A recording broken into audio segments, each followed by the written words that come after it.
blood-stained home. Two watched it happen, but left them alone.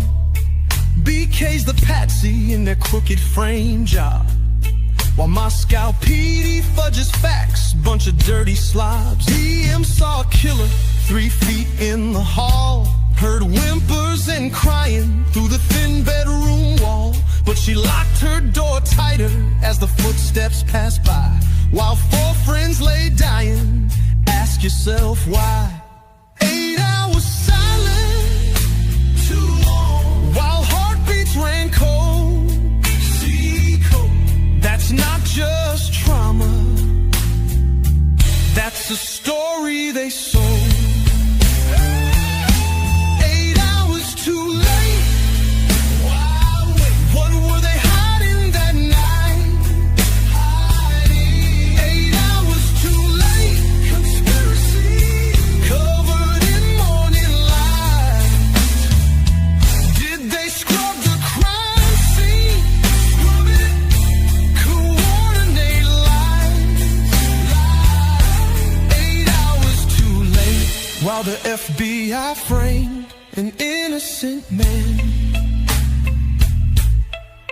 Why wait for sunrise? Why call friends first? Tell me why. Unconscious person that rehearsed lines the worst.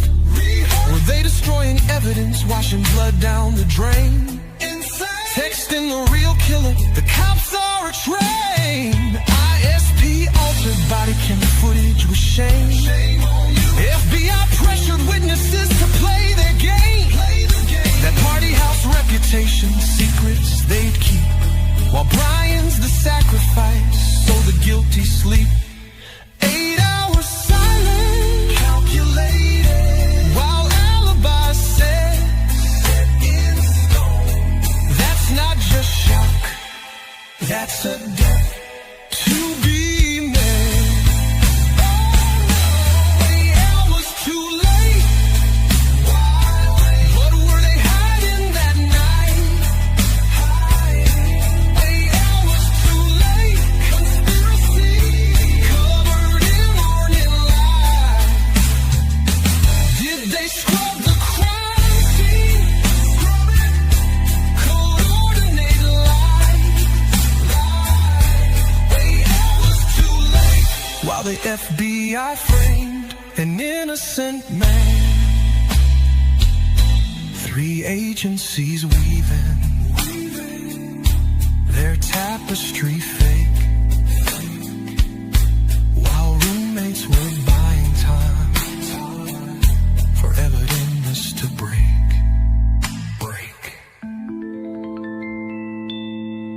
Did the killer pay them off? Were they holding the stash? 8 hours of silence while the blue lights flash.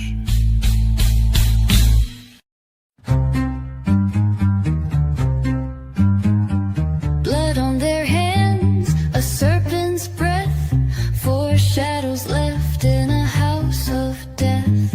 A pack of wolves in a kangaroo court. Truth gets lost in a locked report. Moscow after midnight, blood on the rail. Every liar's hand on the killer's veil. The truth's a ghost in a phantom crowd.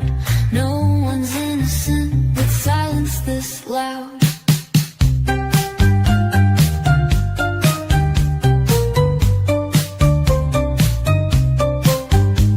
Frat boys swear on a broken vow. Pi beta whisper she lied anyhow. They're gonna get you said where the cameras sync when timelines converge. Don't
get that out of there.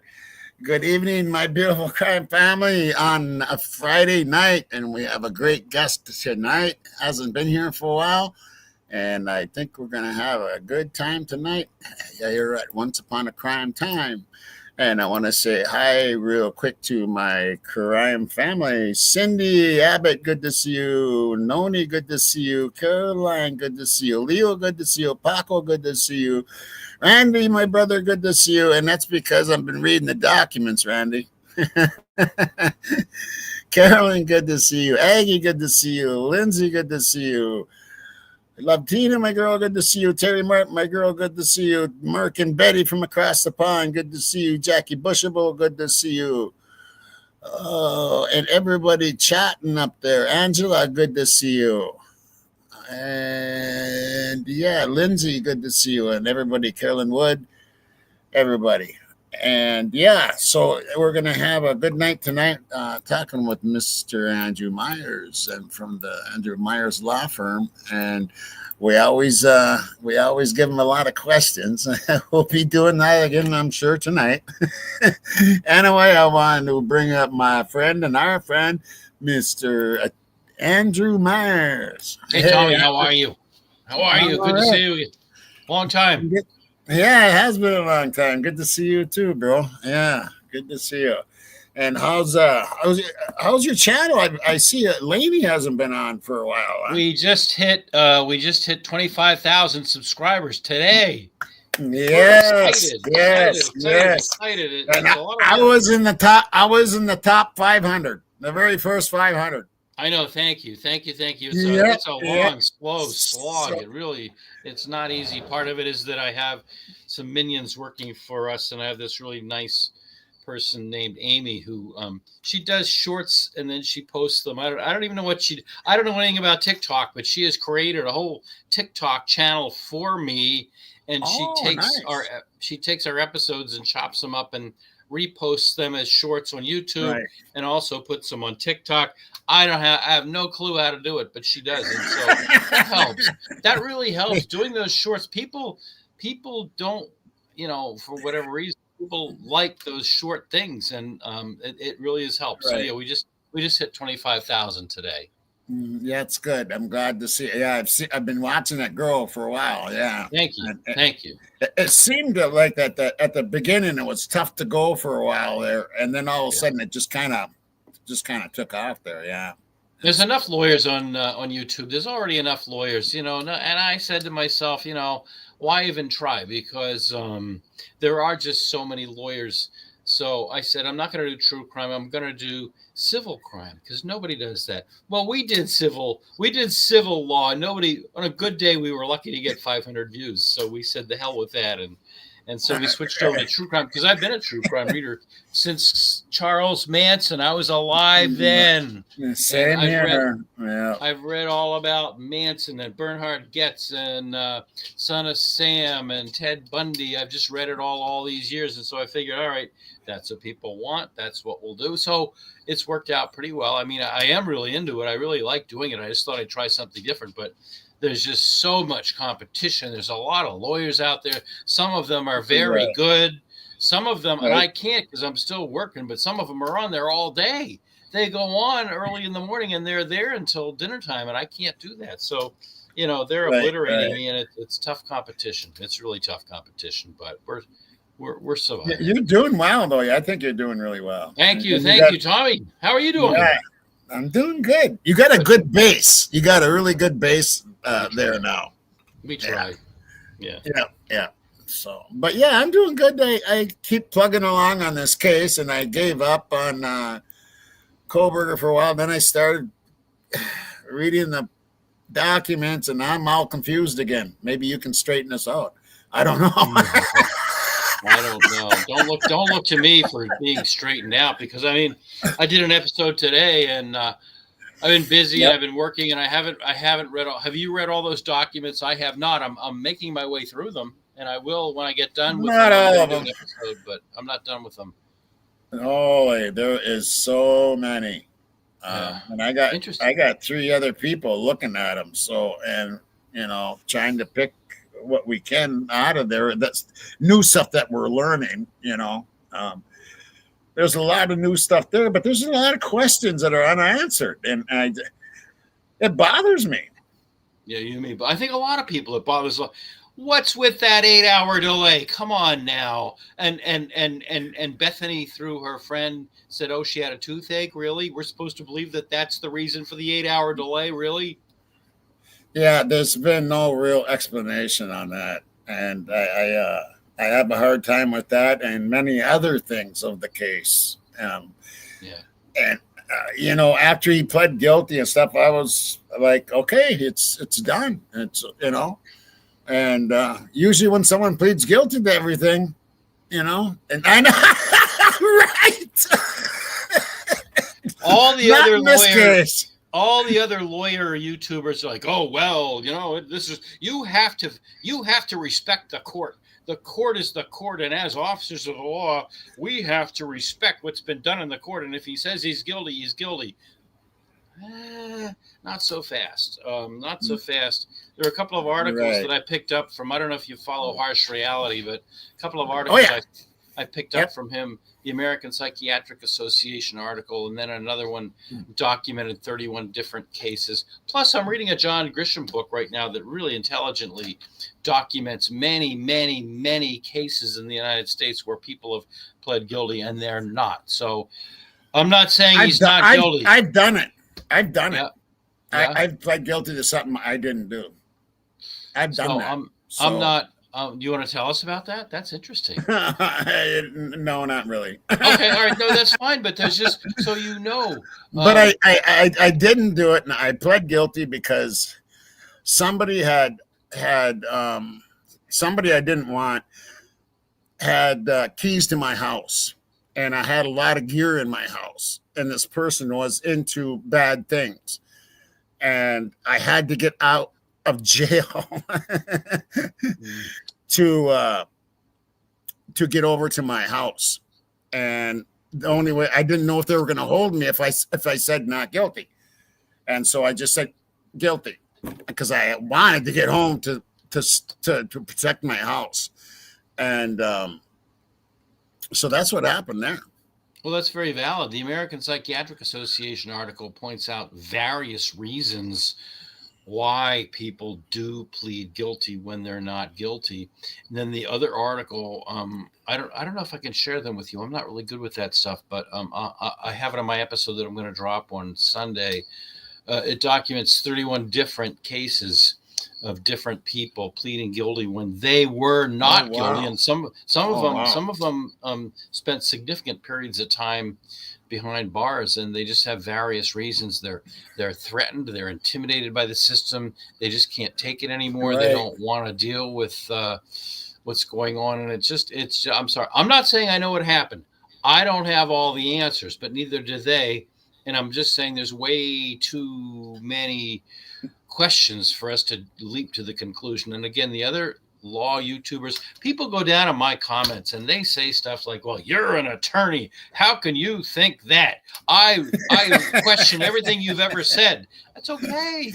That's okay. I'm not saying I have all the answers, but we don't have the answers. I mean, the thing is, why was there an 8-hour delay between? I mean, the law enforcement timeline is what, between 4:12 and 4:20, something like that. That's what they say. Yeah. Yeah, and then the 911 call was made at 11:58, and now Bethany says it was because she has a toothache. Give me a break. No, and methinks people lambaste me for questioning Dylan, but I'm an attorney. Attorneys get to cross-examine and ask questions. Dylan came up and boo-hooed the whole time. Okay, she's had 3 years to get over it, and she comes on and boo-hoos the whole time. I don't care. Hit me with your best shot. Commenters, hit me with your best shot. What was she doing all that time? She couldn't identify BK in a lineup. She said that she didn't know whether, after she had drank heavily, she didn't know whether it was a dream or real. So spare me the boo-hoos and give me some answers. What happened in that 8 hours? No, I don't buy it. Nuh-uh. I'm sorry, I don't. And as you pointed out, that's only one of many, many, many questions. many questions. Many questions. I know, and like I said, I was sold on BK being guilty after he pled. You know, I was like, oh, man, the guy did it. He wouldn't plead. You know, and then all of a sudden, and everybody will vouch for this. They weren't very happy with me over here, Andrew. No, I get a lot of hate, but you know what? I don't care. I think differently than other people. I think critically. I was taught at a very young age, long before I even thought about the possibility of going to law school, to think critically.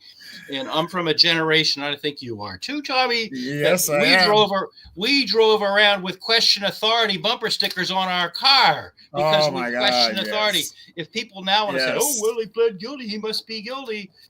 All right, good luck to you. Good luck to you, because I don't buy it. I mean, I'm having a really hard time with this. The judge was very anti-defense. I've been through a lot. I've been in front of a lot. Oh my God. I've never seen nothing like that. And what were you were going to say the same thing pretty much right there. What were you going to say there, Andrew? I'm sorry. Well, I've been practicing law for over 30 years. I hate to say that because it makes me sound so old, and I don't want to feel old. I still go to the gym and work out and exercise and stuff like that. Right. But I have been practicing law for over 30 years, and I've been lucky enough to go before good judges. They will ask you questions. They will find where your knowledge is and push you outside of that. But they're usually very professional and intelligent and incisive about the whole thing, such that we do have respect for the court. And I can't say I've ever been before a judge that I didn't have respect for, because, I go in there and they start, asking us questions about our cases. I've never been before a judge like this. Was just so nasty. He started the whole thing off by saying, I wish that I could say I'm happy to be here, but that would be a mistruth. Go to Walmart and pack grocery. Dude, go to Walmart and pack groceries if you don't like And it. how many of these did you see? How many of these did you see? Him wiping his face like this and rubbing his head. And it's like, I'm sorry, I'm an attorney, and I do have great respect for the system. I've been in front of incredible judges in the 2 states that I practice law in, and I do have great respect for the system. But same. This was outside of that box, and so I don't feel badly speaking in that manner. I really don't. I no apology. Right, so I've never seen nothing like it either, and I can't believe that he was so biased and not and to shoot down everything Anne asked for. Everything. Everything. I don't know. I don't think that was a good reason for him to plead guilty. I don't know why he pled guilty. I have no idea. I haven't been behind bars with him for the last 2.5 years, so I don't know what the dynamics of the whole situation are. I don't know why he pled guilty, but there's something fishy about the whole thing where, only a couple of weeks before he pled guilty, he, through his attorney, said, I still haven't been through all the discovery. We have 68 terabytes. It would be ineffective assistance of counsel for me to press forward. I haven't been through all the discovery. And then when the change of plea hearing came around, one of the many questions was to his attorney, do you feel you've gotten all your discovery? Oh, yes. What was that? Yeah. What was that? A lot of contradictory stuff going on, and I just don't know what to think of it anymore. So I'm back on the train of maybe this man is and especially that he had what do you call I always have a hard time with this name. Hitler. What? Santa Claus. No, Kohlberger. What is he got? He's got like Rain Man. Well, he's on the spectrum, and I don't. He's on the spectrum, and we don't know what spectrum he's on. And could that affect him to plead guilty? That's another question I have. He's on the autism spectrum, but look, there's a spectrum. They call it a spectrum because it's a wide thing. I mean, there are people that barely show any symptoms, all the way to people that are almost non-functional, and we don't know where he is in the spectrum. We don't know how he was diagnosed. We don't know how that really plays into his psyche. I mean, we don't know. I think there's a lot more to it. And I mean, think about it. You and I can, get in the car and go to Walmart, or maybe something more productive. You can pick up the guitar and play. I can pick up a book and read. We have freedoms. I can get in my car, as I did last weekend, and drive down to Boston and have some fun. But what must it be like to be behind bars for all that time? It's got to do something to your head. It's got to do something to your head. And not that he's going to a better place, because he's not. I mean, I saw the News Nation thing where Brian Enton went and took a look at that facility. So he's not going to a better place. But, and I looked it up. It's the 14th rated, the 14th worst prison in the country. So that's where he's going. So my point is that he's been behind bars since December 30th of 2022. And that's gotta mess you up. I can't even imagine that. I mean, occasionally on a blizzard day or a lazy day, I'll stay in my house all day. And at the end of the day, I'm saying to myself, oh my God, you're such a lazy person. Go do something. So I can't imagine. And I'm in my house where I have a refrigerator. I have 5 TVs. I have my computer. I have my dog over there. I mean, I have 8 guitars. I can't play any of them. But I mean, the point is, what must it be like to have your freedom just taken away from you like that? And we don't know what the defense team told him, so there's a lot of dynamics that none of us understand. I mean, there are all these armchair psychiatrists that say, yeah, he was on the spectrum. I don't know if that has anything to do with it. I think, I'm wondering about the social aspect, because they say he was awkward, and that's what made him, that's what made him a killer. He was awkward with women. Well, maybe he's in that spectrum where he's going to be awkward with women, or you know what I'm saying? I don't know. Yeah, he was awkward, but I mean, what's the saying? Even a blind squirrel gets a nut every now and then. So, there was one of those documents that I haven't gotten to before, said that he had met somebody on Tinder and he was asking them all kinds of crazy questions. So I mean, even a crazy person, there's somebody for everyone. So I really don't know. So the fact that he's been incarcerated all that time had an effect on him. The fact that the court wasn't giving him a fair shake, all of his emotions had been denied. Some people say it's because, he didn't want to make his parents go on the stand, and that maybe, I don't know. Maybe. And I have a bet. Do you follow Evil CJ? Do you follow him? Sometimes I watch him there. Yeah. Yep. I've known him a long time. Yep. Yeah. I have a bet with him. We were the day of the guilty plea. I went on his channel and he was talking about, he thinks we know everything. I respect him. I like the guy. And so our difference was very amicable, but he said, I don't think we're going to find anything really big. I mean, all these documents are going to be released and everything else. And I don't think there's anything big. And I said, I disagree with you. I'll bet you a cup of coffee that we're going to find something big, because why would he plea if there wasn't something big? Why would he plea? So we have a bet for a cup of coffee, and the good stuff, not the cheap stuff, the Starbucks kind. But that's that. Right. So I don't know. Maybe he's right, but I don't know. I'm willing. Well, all these documents, there's some really crazy stuff, and we'll look at a couple of them, and I'll get your opinion on a couple of things there. And then I think I'll show at least part of your video that you came out with, your last one, just to get people to know where your channel is there and stuff, and what it's about. But let me bring up, there's one I was just looking at, and this is the one that got me bothered right now. What's that? And so have you been reading them then? Reading what? Oh yeah, I've read about 12 of them, and then I skipped ahead and read 20. And I've read a bunch of them, and I found some interesting stuff. Nothing really huge, but yeah, there was cocaine in the apartment, or there was some kind of a drug in the apartment, and some of the people that lived there were known to like cocaine.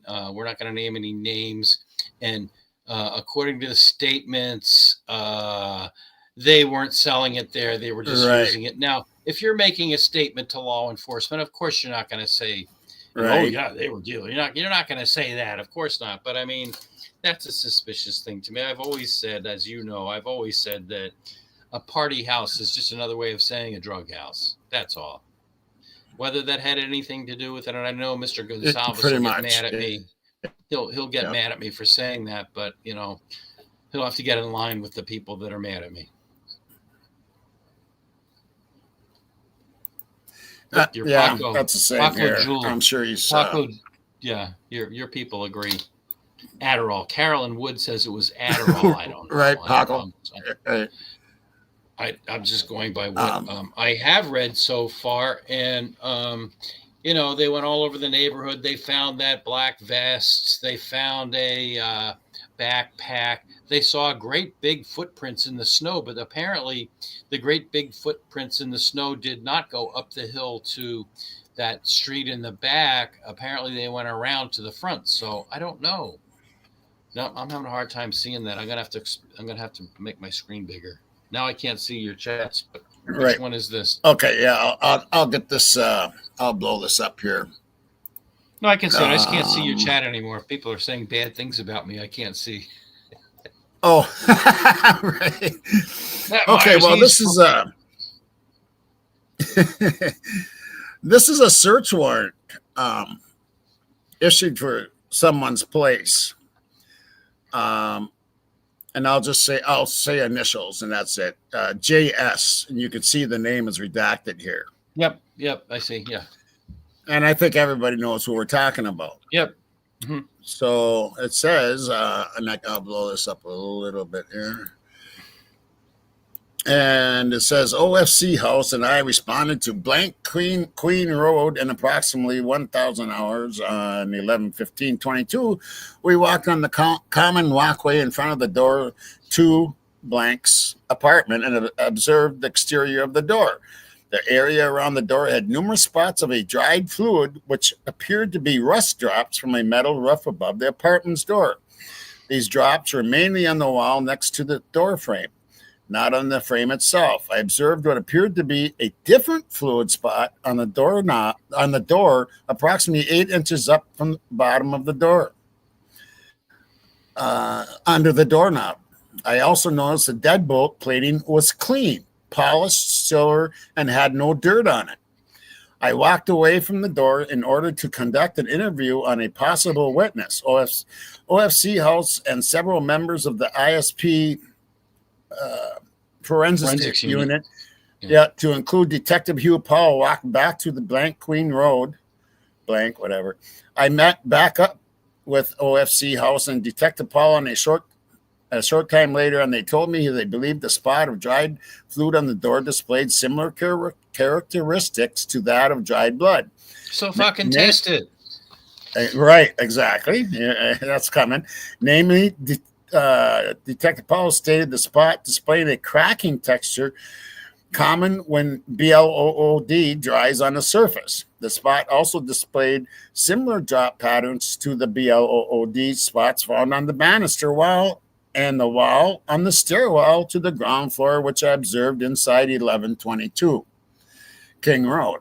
OFC House told me he looked at several other doorknobs and deadbolt plates on doors in the same apartment complex, all of which had a fine layer of dust.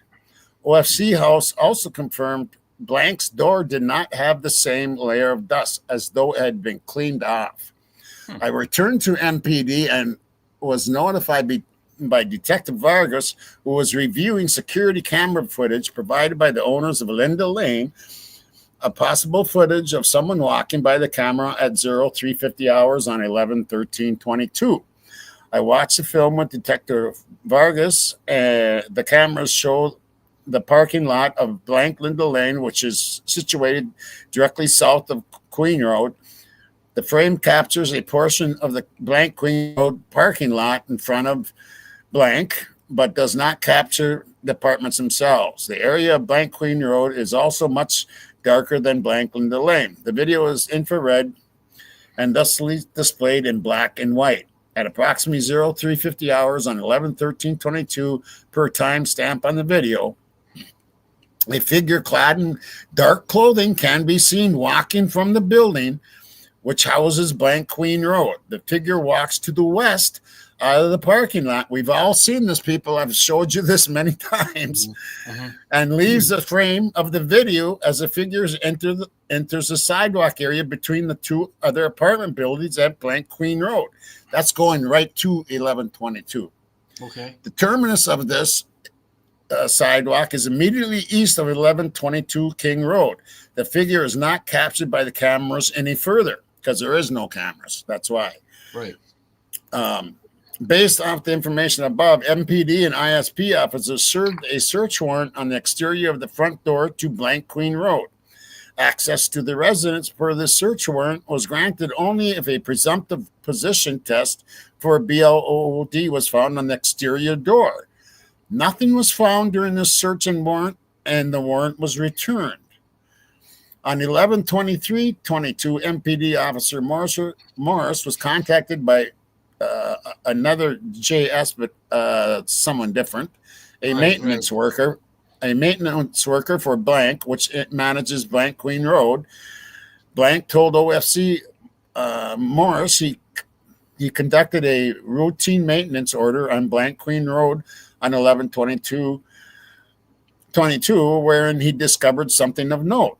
I had OFC Morris call blank and place him on speakerphone so I could talk to him. I asked blank to tell me what he found. Blank told me he and another maintenance worker entered the apartment on 11/22/22 in order to check on a water quality complaint made by the tenant. By the way, the person's place that they're searching, he's in South Africa at the time. Oh, was this the person of interest who went to South Africa, the ex-boyfriend? No, not the ex-boyfriend. This is somebody different. Okay. The JS. Okay. We'll just say hoodie guy. A lot of people. Yeah, hoodie guy. Yeah. Mm-hmm. Is that who it was that went to South Africa? Yeah. Okay. All right. As far as I know, there was a couple of them actually. Yeah. I do believe DL did too. Maintenance worker entered the apartment on 11/22/22 in order to check on a water quality complaint made by the tenant. Both men checked the kitchen and did not notice any issues. Blank said he entered the only bathroom in the residence and began to inspect the drain when the other maintenance worker advised there appeared to be BLOOD on the shower curtain. Blank said he looked and discovered what appeared to be two separate smudge marks on the shower curtain, which appeared to be dried BLOOD. Blank described the smudges as 1 inch by 1 inch. Blank said he often then noticed another smudge of what appeared to be dry BLOD on the toilet flusher handle. Blank added there appeared to be spatter of dried BLOD near the light switch on the interior wall of the bathroom. That's crazy. That's a Isn't this crazy? That's a lot of BLOOD for one place. Yes. I asked Blank to describe the marks. He told me they appeared to be reddish brown in color. But Blank added, I've seen dried BLOD before, and the marks appeared to be similar to that. Blank added, the only thing he did in the restroom was flush the toilet in order to check the water quality. Blank said the toilet appeared clean, but became clogged when he flushed it. Blank noted it was odd that the toilet became clogged. Yeah. Blank said he and his counterpart then left the apartment. I asked Blank if anyone else had reason or means to access the apartment besides he or Blank between the time he left and the current time. Blank said no. Wait a minute. Wait, let me just stop you right there. I know there's more. Okay.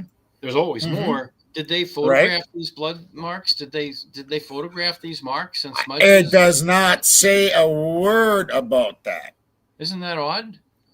Isn't that strange if you see something you like would think that? So, right? Very odd. That's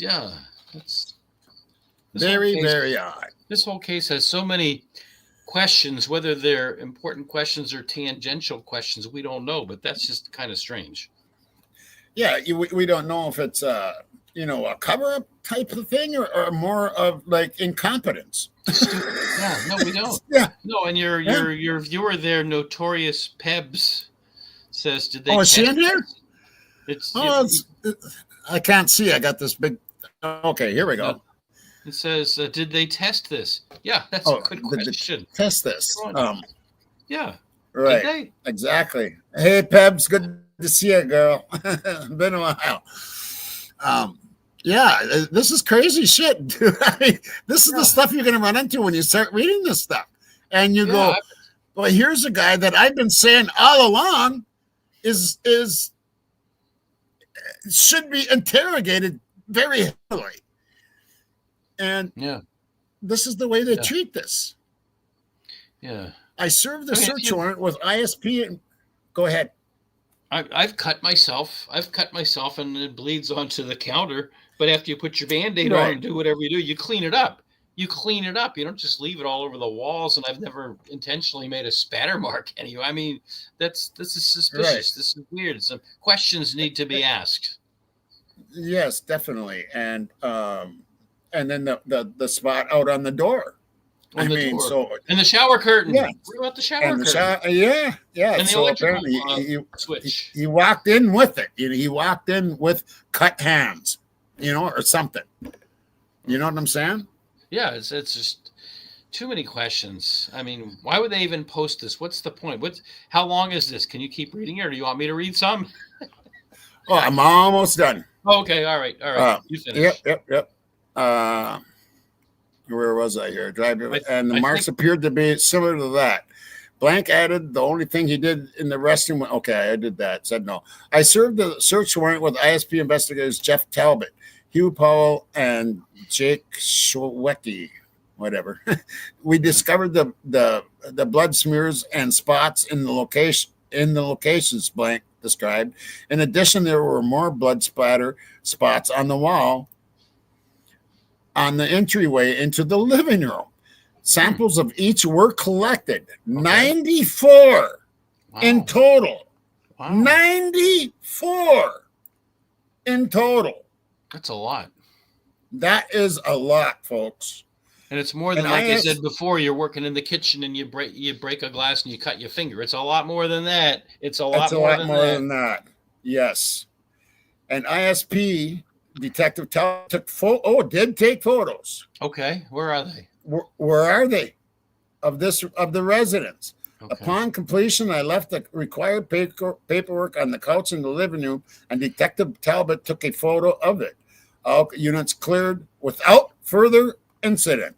Now, which address was this? Where this was Queen Street? Queen Road, yeah. Where? We're like near the property? Yes, actually very close to the property, yes. That's crazy. Yeah. Oh, they don't, okay, they just say Queen Road. They don't give the, all right. Yeah, and this is the guy, what's crazy is they cleared this guy. They cleared him really fast with a phone call. A phone call. No, you don't do that. That's not police work. You bring them down to the station, you ask them questions, you interrogate them, or you take them into the cruiser. Sometimes you take them into the cruiser and you ask them questions, and you're right. I've seen where police have actually, they have a pad and they write it all down. And then is this Tommy Jude? Is this your statement? You sign right there. I've seen them do that. The better practice, that's acceptable, but you at least do that. The better thing is you take them down to the station and you video and audio record a statement. You don't just clear people. I don't even know what that means, to clear people. I don't know what that means. Did their parents say they contributed to the university? Is that what that means? Did they say, "Oh yeah, you're good, you're good. We've got another suspect"? A lot of times, officers will get an inkling that it's someone, and with confirmation bias, they will look for all the evidence that inculpates that person and just ignore everyone else. And so, is that what cleared means? That they weren't interested in him? He was not providing information that was inculpating the person that they had in mind. Is that what cleared means? I don't know what cleared means. It sure as hell doesn't mean. It sure as hell doesn't mean that they did a. It doesn't mean that they did a thorough, by the book investigation and found out that he had an alibi or otherwise was not associated with the crime. That's not what it means. But I don't know what it means.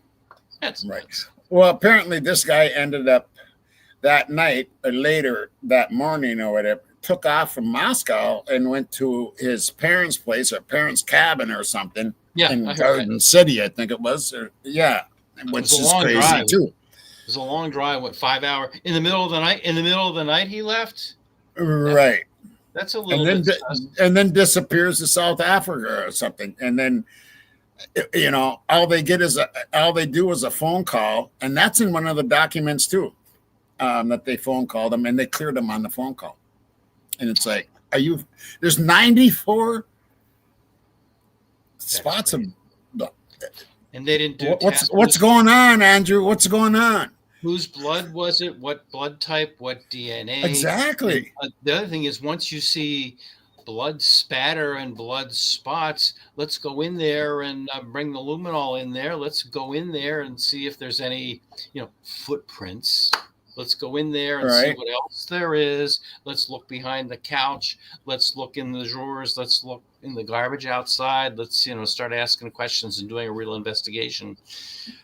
Did you see that press conference that the law enforcement had after the plea hearing the other day?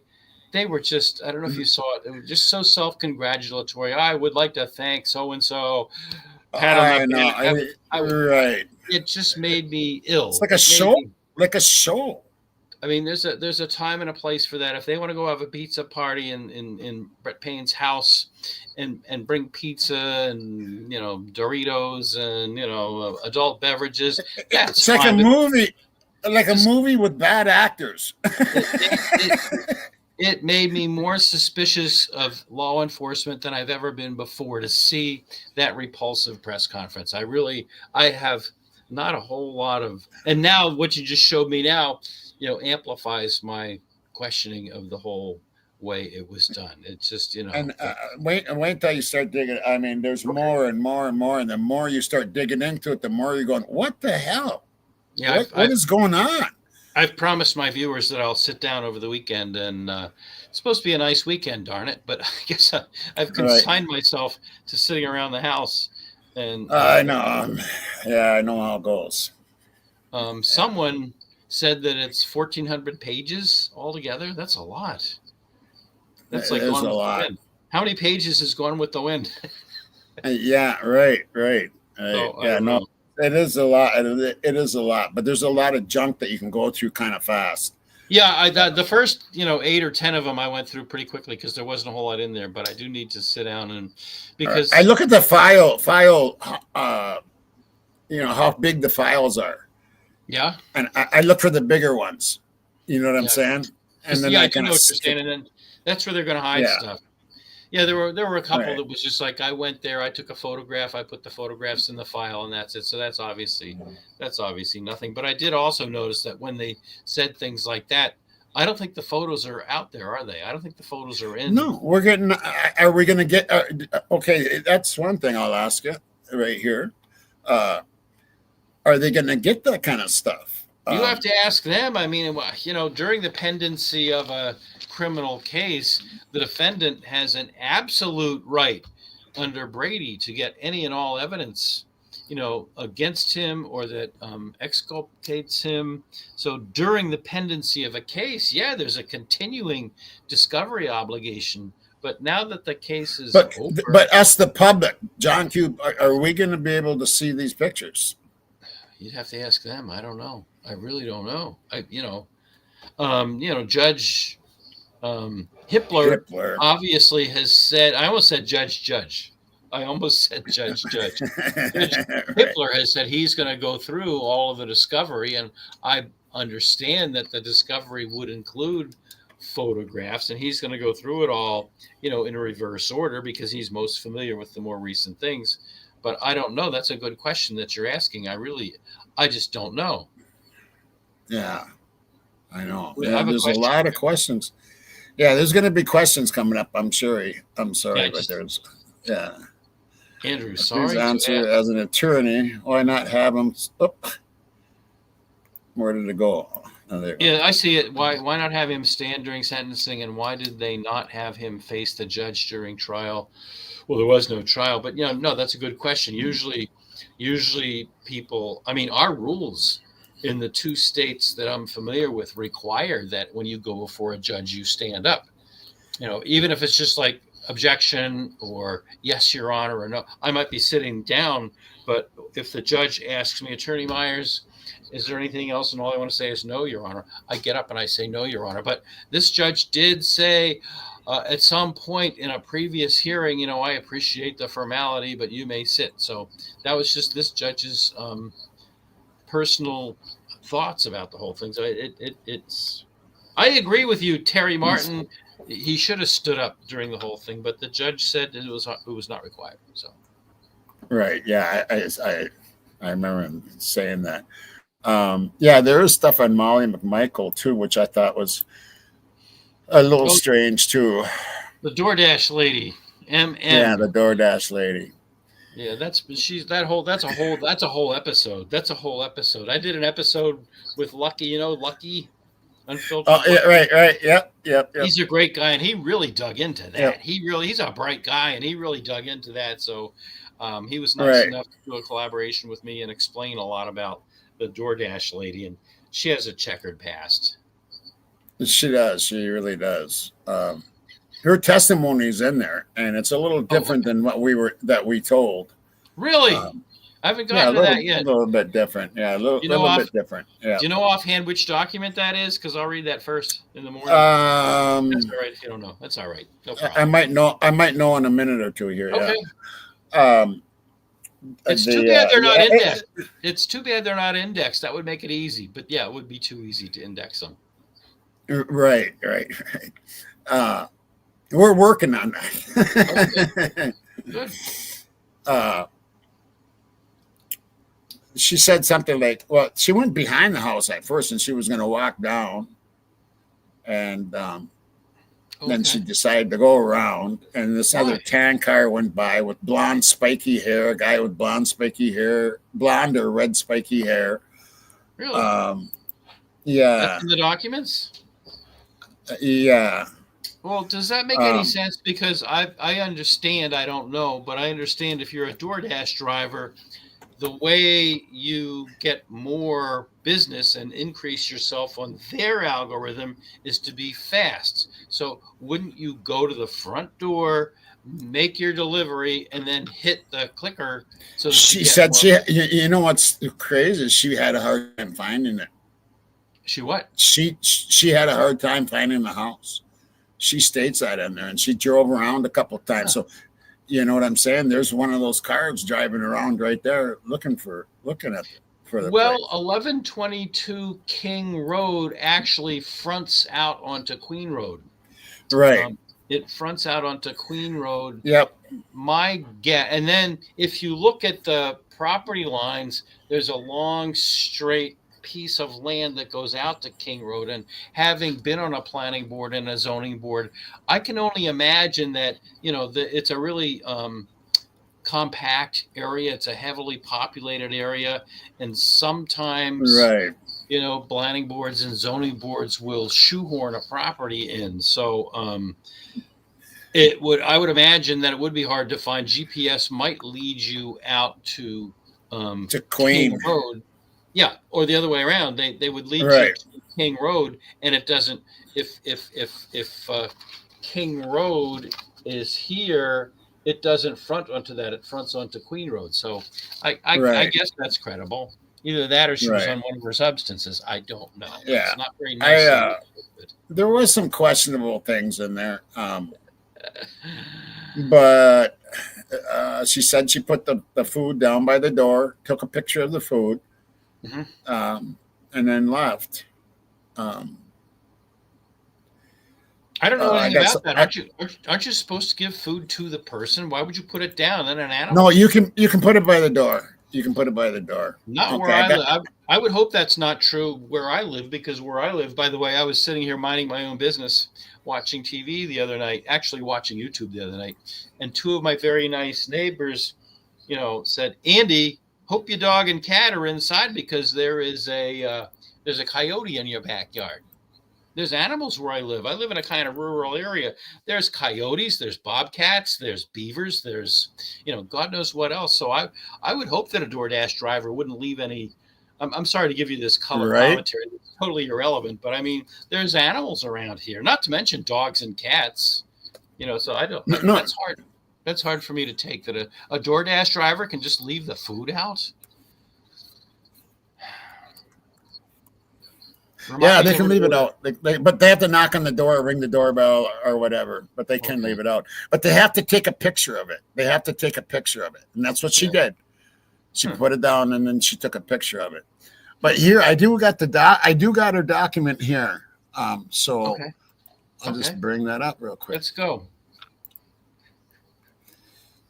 Look here, Terry Martin says, my neighbor had his DoorDash stolen by some raccoons. Yeah, we have raccoons. I don't think that's right. Remind me never to call DoorDash. I mean, I had a pizza tonight. Right.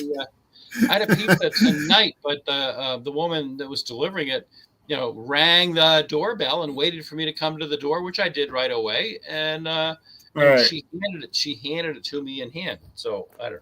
Question for Andrew. That's the way they are here too, but in some places I have looked that up, and they can just leave it there. Well, remind me not to order from there. Okay, here's Fox Rooter. Question for Andrew. Is it a legal requirement to have the correct address of the crime scene in the court documents? Because 1122 King Road doesn't. Well, it does exist. It's just like I explained before, as I was on a zoning board and I was on a planning board for years. And I think I explained that sometimes they shoehorn stuff in, and I have seen that. That is the correct address. It's just that it fronts onto a different road. And the reason for that is that possibly, they have frontage and side requirements where it has to be so far from the side and it has to have frontage onto the other street. So it is the correct address, but it makes no sense. I agree with you. You know what I think? I think it might have had a different. I think that the back of the house might have been in front of the house at one time, a long time ago. Because it's a funny design. I know exactly what you're saying. It's a funny design. It's a funny house, and it had been added on. I forget. I think it only had 2 stories, and then they added that. Yeah, then they added that 3rd story. So it's I'm not going to say somebody paid somebody off to get it legal, but it is, to answer the question. Yes, it is a requirement that on documents that addresses be correct. Be right. It was as we say in Massachusetts, it was gerrymandered. It was gerrymandered. Well, 1122 King Road is the right address for it, even though at one time I think it was probably 1122 Queen Road, just because of the way the house is, and Queen Road's in the back there. It could have been. It could have been at one time. You should be. I'm talking 50 years ago or something. Right. Oh yeah, I know. But even so, you should be able to go to the building department in Moscow, Idaho, and some official there, if they couldn't explain it to you, which I'm sure they probably could, they could bring out a file. I mean, those files go back, decades. Oh yeah, decades. Yeah. They could bring out a file, and it's all explained. Probably 100 years. If your commenter wants to pay my flight to go out there, I'll go out and look at it. I don't think it's really worth it. Do you? Right. Okay, let me bring this up here.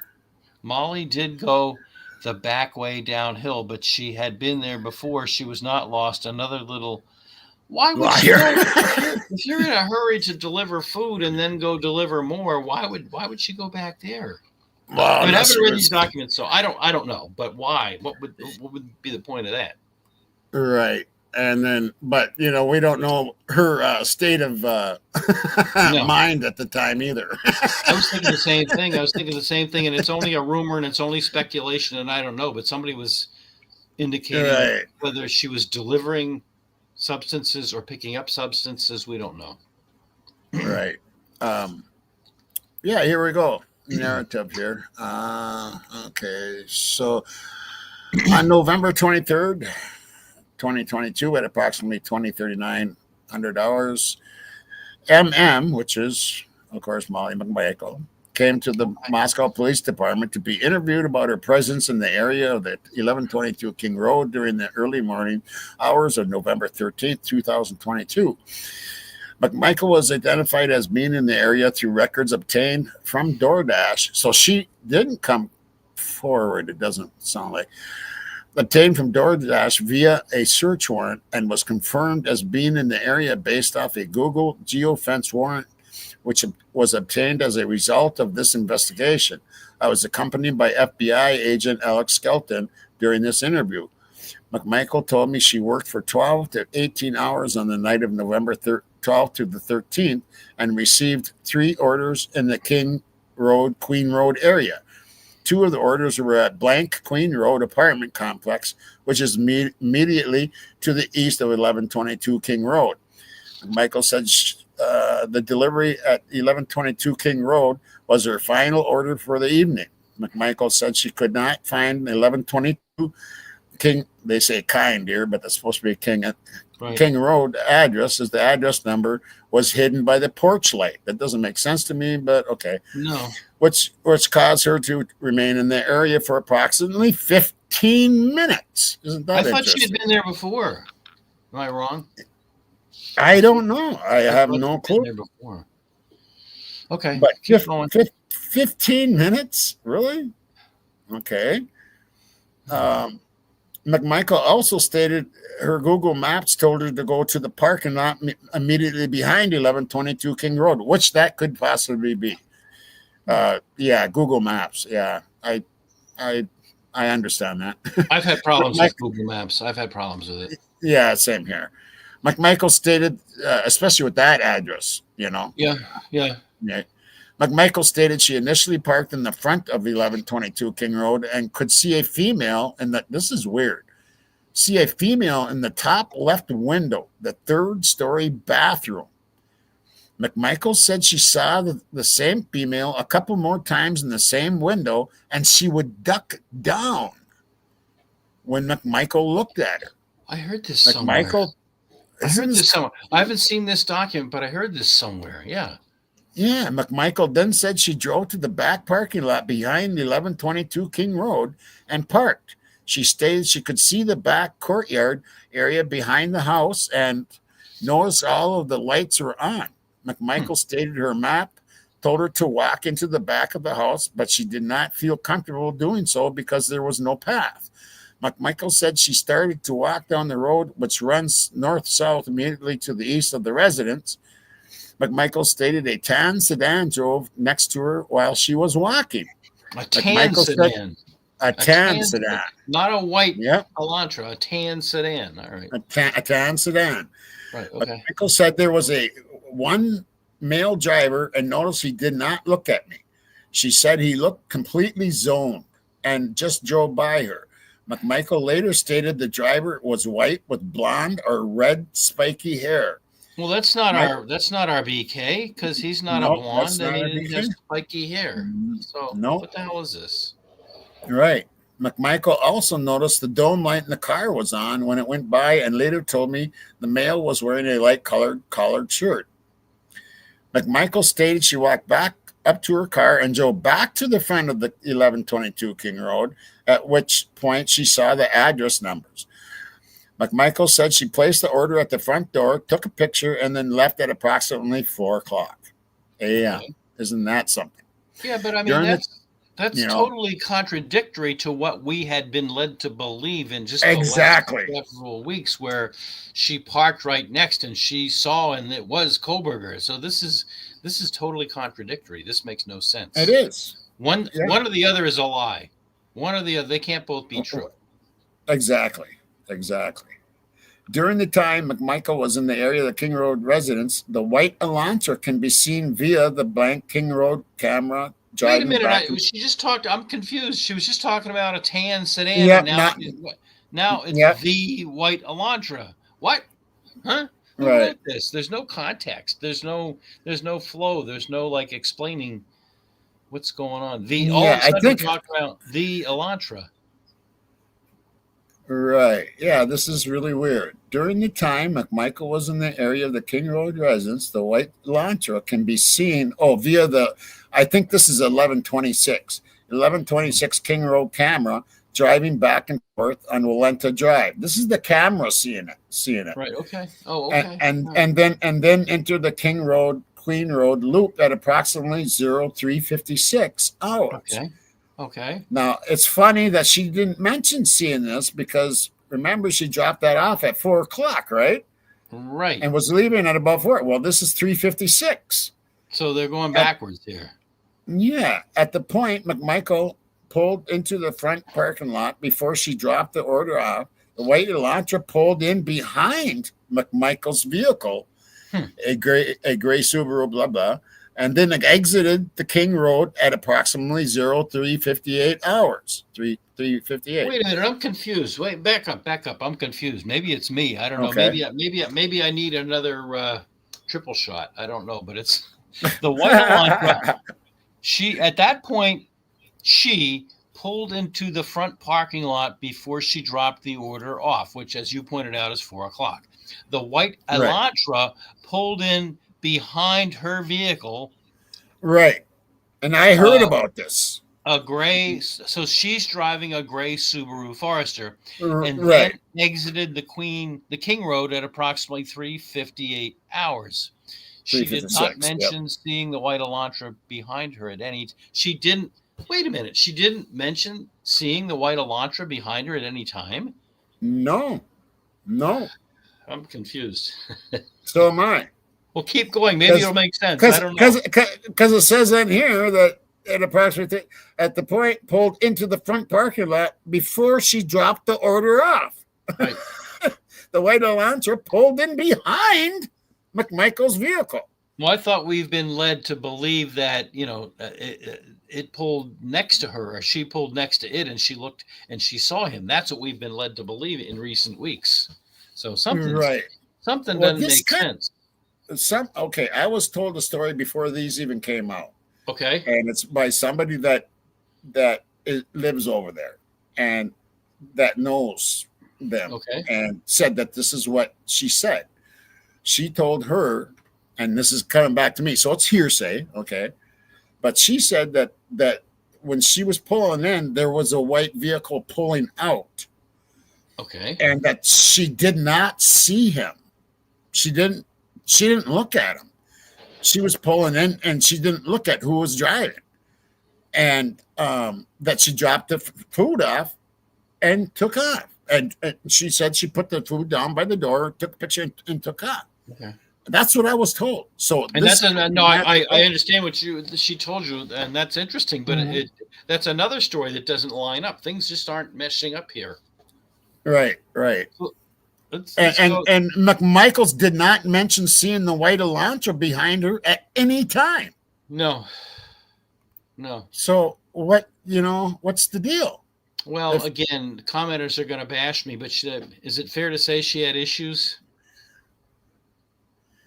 Apparently.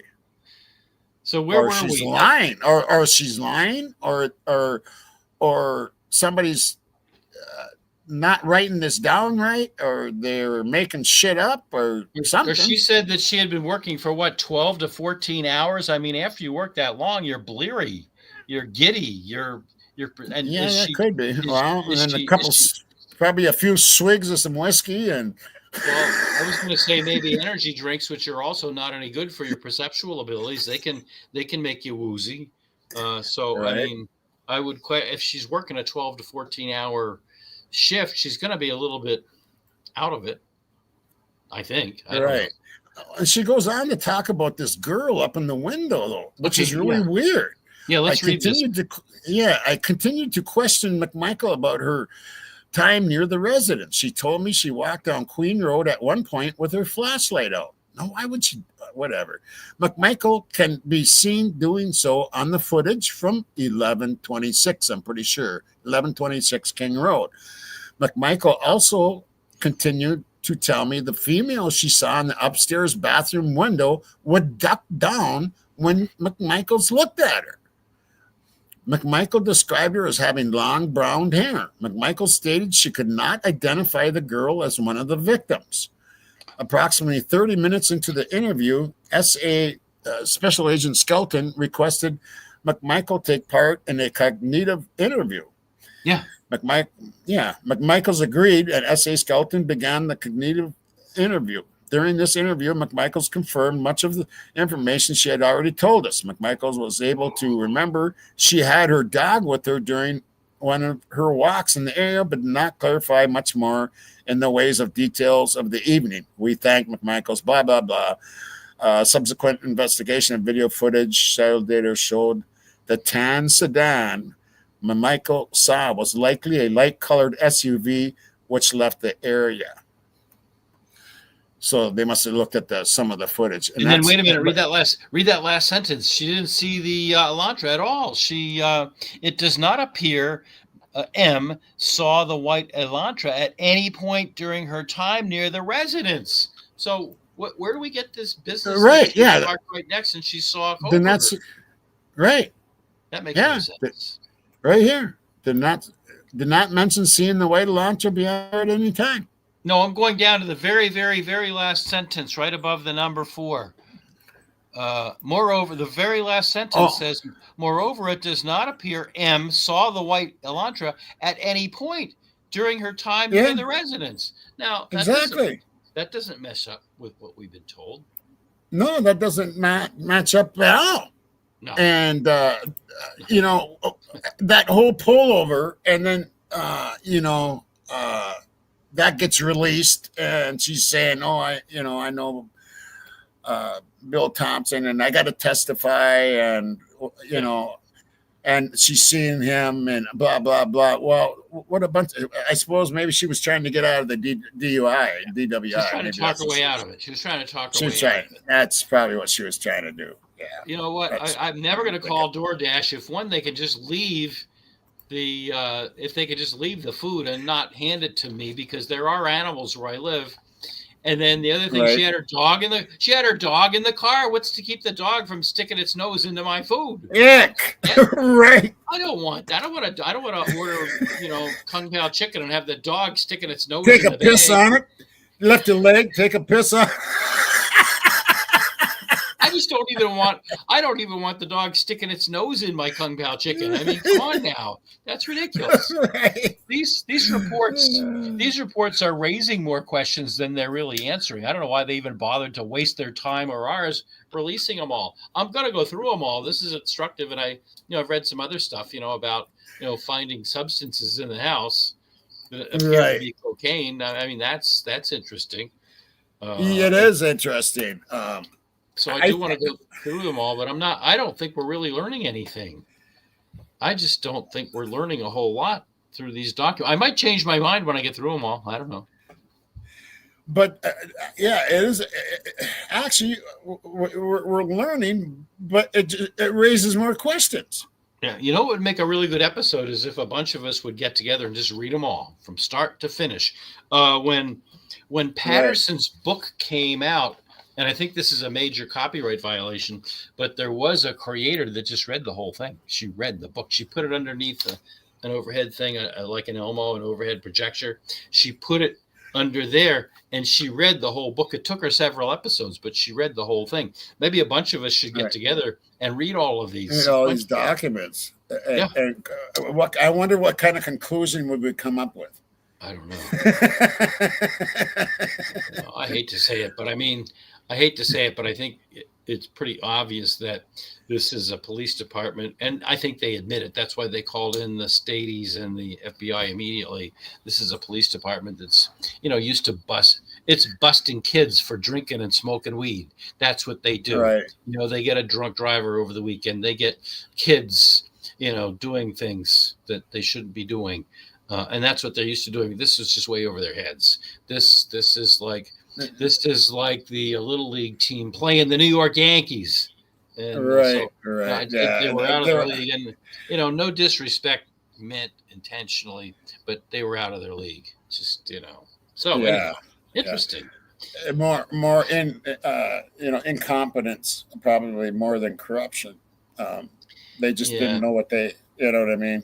And It's just not the thing that they're used to dealing with. It's just like I said, right, it's like the little league team, and when I was a little kid, I wasn't very good at it, but I was on the little league team. I couldn't swing a bat right. and hit a ball for the life of me, but I mean, it would be like putting me up in front of the Los Angeles Dodgers. It's just Right. they're not geared up for that. So I don't know. Yeah. That's It's just just crazy. crazy. These documents are nuts. It's interesting. What do you think about the 99-year gag Oh order? well, he just I mean, What the hell's up with that? well, I mean, is this JFK? Is this JFK now? he just doesn't want that goes to the no contact order that Koberger had been ordered not to contact any of the victims or their families, and Mr. Thompson just wants to make sure that they do not that he doesn't contact them ever. I mean, suppose he's talking to Dr. Ramsland and writing a book, and he thinks, gee, wouldn't it be interesting to put in my book something about, what the families were thinking? No. The prosecution, I think the prosecution has every right to do that. Oh, is that what that's about? Okay. All right. The no contact. It's just a no contact Okay. order. It's just a no Okay. contact order. He doesn't want All Brian right. Koberger to be contacting. And you say to yourself, well, why would he contact them anyhow? Well, because he doesn't want Mr. Koberger thinking, well, I could flesh out the book that way. I don't know. Right. Okay, the appeal process. Here's another question I have. Okay, and we've discussed this on this channel here. Okay. He made it. He signed things saying that he can't ever appeal and blah blah blah. But we hear that there is a way that they can appeal. But then I kind of read something that it's not the same kind of appeal or something. No, I briefed that case, and I will be honest and tell you that I had never heard of that case. Why would I? I mean, I'm licensed to practice in Massachusetts and in New Hampshire. So why would I have ever in my 30 plus years as an attorney have read that case? Because it's specific to Iowa. No, it's specific to Idaho. Yeah. Excuse me. Right. Specific to Idaho. And so we briefed that. I heard of that, and so I went home and I did read it. The next morning after I had my coffee, I read it, and then I wrote a brief going way down into the footnotes like some of the other legal channels did not. They just kind of read the synopsis. When you get a case like that, the court always writes a synopsis at the top. Well, I was taught in legal writing and analysis, you don't go with the synopsis. You read the whole case, and some of it was down in the footnotes. But anyhow, what it says is that there are some things that are just so basic in terms of the constitutionally required due process that in a criminal case, not every appeal is excluded, even if the defendant signs an overall waiver of appeal. An overall waiver of appeal, and I wish I had the brief here that I wrote, an overall waiver does not waive all appeal based on the right to due process. And that case had some strange facts, because in that case that the judge mentioned, the defendant had actually signed a similar, waiver of all appeals. And then when the time was about to expire, the defendant called his attorney and said, I want to appeal. And the attorney said no. And he was persistent and called the attorney several times. And the attorney said, no, you can't appeal. So the appeal period lapsed. Well, so the defendant said, I want to appeal. I think I should be able to appeal. And it went from the district courts in Idaho up to the mid-level appeal court in Idaho, all the way up to the Supreme Court of Idaho. And they all said, no, forget it. You signed your appeal away. You can't appeal. Well, the United States Supreme Court said, no, you have some basic fundamental due process rights under the United States Constitution, and you cannot sign away all your waivers. You cannot sign away all of your appeals. You can't, even if you sign a waiver. But the appeals are pretty much limited.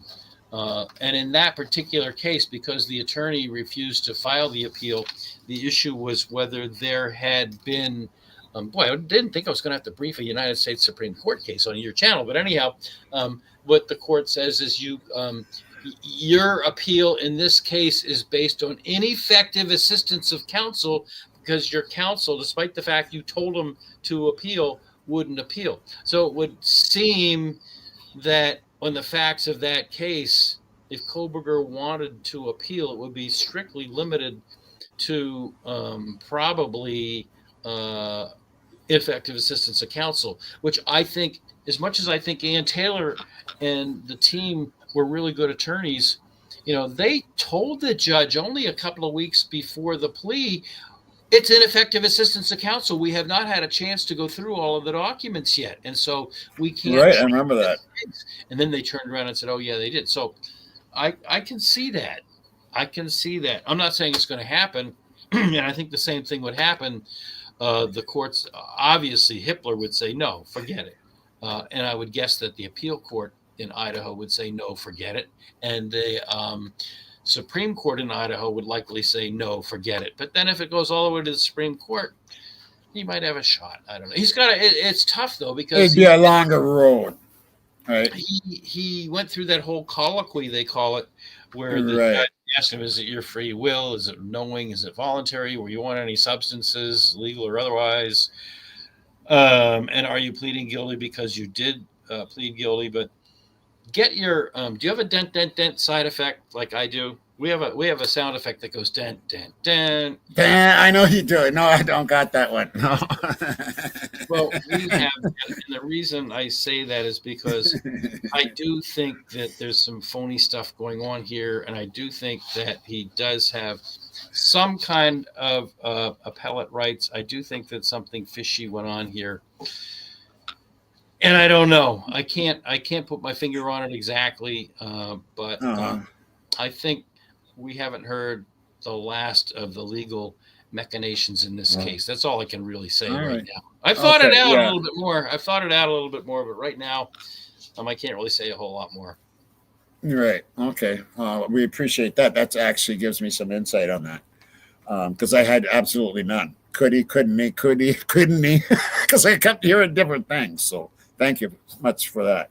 Notorious Pebs there has one idea. It's not the only idea. I think legal grounds are his friend, but unless further evidence comes to light, I mean, yeah, sure. I mean, what if there's some evidence that comes out that there were in fact other people that were involved in the crime? What if it comes out that he was pressured into it? What if it comes out that the jailers, really, put the screws to him? What if facts come out that skew everything? I mean, it's awful fishy. What was this blood in this other place that you were just reading about on the shower curtain and the light fixture? That was the gray hoodie guy's place. Yeah. So what if more comes out about that? What if, you would have thought by now? I mean, and the family is very, very powerful. I'm just gonna tell you that right now. The family has a lot of money. Which family? The Green family? The Showwater family. Yes. Yeah. They have a lot of money. Yeah. Well, very Ann Taylor, powerful family. The defense team did hire that investigator, Richard Batante, and he went down and talked to Bethany, and he said in his affidavit she had exculpatory information. What was that? What was that all about? I know, and that's never been answered either. I don't think Bethany will ever talk. If she's smart, she'll never talk. I mean, she didn't want to go to court. She had Emily, our aunt, read her statement for her. So I don't know. There's just too many questions. But your follower Pebbles is right. That's one avenue for appeal. What if they do find something? And people say, oh, well, he pled guilty. He's guilty. What's the matter with you, Mr. Myers? I question everything you've ever said. Fine. I don't care. Go ahead and question everything I've ever said because I've thought it all out and I've analyzed it all. But I mean, it just doesn't sit right with a lot of people. And I would refer you to those documents. I'm not very good at this. It's on this computer, but I don't know how to share them all. If I knew how to share, I could share them. But it's on that little plus button on the bottom there. There should be a little plus button. Oh, yeah. And then click on that and it'll say share screen. Yeah. And then Yeah. click on whatever screen you want to share. Yeah, but I got to bring it up. Oh, yeah. Okay. All right. I got it. Yeah. You're going to like and then this. share it. Okay. Then I got to put it on screen once you share it. I got to find the documents first. Okay. That's fine. Yep. We got time. Where the hell are they? Here's one. Can I bring them both up at the same time, or do I have to bring them up individually? One at a time, I think. Yeah. Okay, I've got them here. Hang on. Okay, that's one. Why do people plead guilty? Philly. I think I'm gonna. If I click the wrong thing, you're gonna lose me. Oh yeah, he's back now. MJ's. Yeah, he was arrested for. Yeah, I know that. Yeah, he was arrested for. JS was arrested for disorderly conduct like 6 months ago. I thought it was a DUI, but maybe it was disorderly.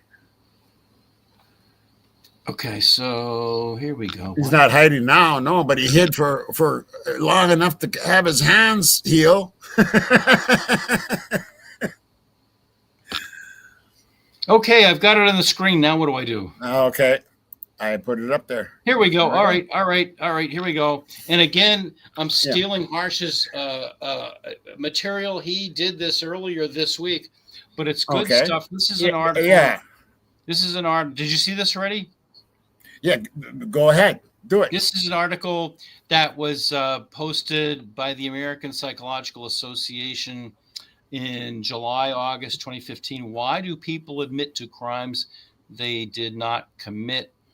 Of all of the convicted people who have been exonerated by DNA testing, almost 30% confessed to crimes they didn't commit, according to the nonprofit legal rights group, the Innocence Project. What's behind these false confessions? False confessions expert Saul Kassan, PhD, discussed what we know about that behavior at a congressional briefing hosted on April 29th, and this goes back to 2015, but I don't see any reason why it's not still valid. If not more valid, there would be more cases now by the APA's Science Government Relations Office. The psychology behind false confessions is more difficult to comprehend than S, said Kassan, a distinguished professor of psychology at the John Jay College of Criminal Justice. Not having a similar experience themselves, people don't fundamentally understand that they can be broken into doing things that they would never dream of. His research helps to explain why people implicate themselves. He's found, for example, that vulnerable suspects, including teenagers, people with intellectual impairments, and those with mental illness, are more likely to make false confessions, especially if they are under pressure from interrogators. Police are permitted to lie about evidence and imply promises and threats through subtle but lawful tactics. So go back and read this where it says people with intellectual impairments and those with mental illness. Well, Koberger, all the way going back to his high school days, talked about feeling that he was disconnected, feeling that he had no emotion, feeling that he wasn't participating in life. And I'm not talking about being on the autism spectrum. I'm talking about more serious diagnoses that people have talked about. So he is a vulnerable person, according to the American Psychiatric Association. Then the other one, let me see if I can get the other document. I'm not that good at this. All right, I've changed the document, but I don't see it changing on your screen. What do I have to do? There's another document, and I'm really bad at this. I'm trying to, what do I have to go out and then back in again? Is that what I have to do? You can't see it, or? Yeah, I have another document that I've brought up on my computer, but for whatever reason, I can't see it on your screen. The other document. Okay, that's on your end. Go down to your the plus thingy. To your Google or whatever you're using. Yeah. It might be a document or whatever, and just let your mouse hang on it, and it should show you both of the deals. Yeah. Does it? No. Wait a minute. Oh no! Now what I do? Okay, I'll just Just share it again. Just share it again. Okay. I really suck at this. If my grandkids were here, they could. Yeah, I know. Same here. They would be laughing. Before they helped me, they would be laughing. Right. Okay, here we go. Here we go. Here we go. Here we go. Here we go. Okay. Nope, that's not it. Waiting. Do you have it now? Okay. Yep. Okay, so this is the other document, and I'm sorry about that. Too bad we're not. See, this is why we record our episodes and then edit them. When the innocent plead guilty, the 31 individuals listed below pled guilty to crimes they did not commit, usually seeking to avoid the potential for a long sentence or a death sentence. They served a combined total of more than 150 years in prison before they were exonerated. And then it has all these cases. It has all these cases, and it has, little blurbs, which you can then research yourself and find out all of the facts. I'm reading a John Grisham book right now that details a whole bunch of cases. But Dwayne Jackson served nearly 4 years in Nevada prisons for a crime he did not commit. He pled guilty after DNA tests allegedly tied him to a robbery in 2010. A database hit from another crime revealed that the sample had been switched at the Las Vegas Metropolitan Police Department crime lab, and the evidence from the crime scene excluded Jackson.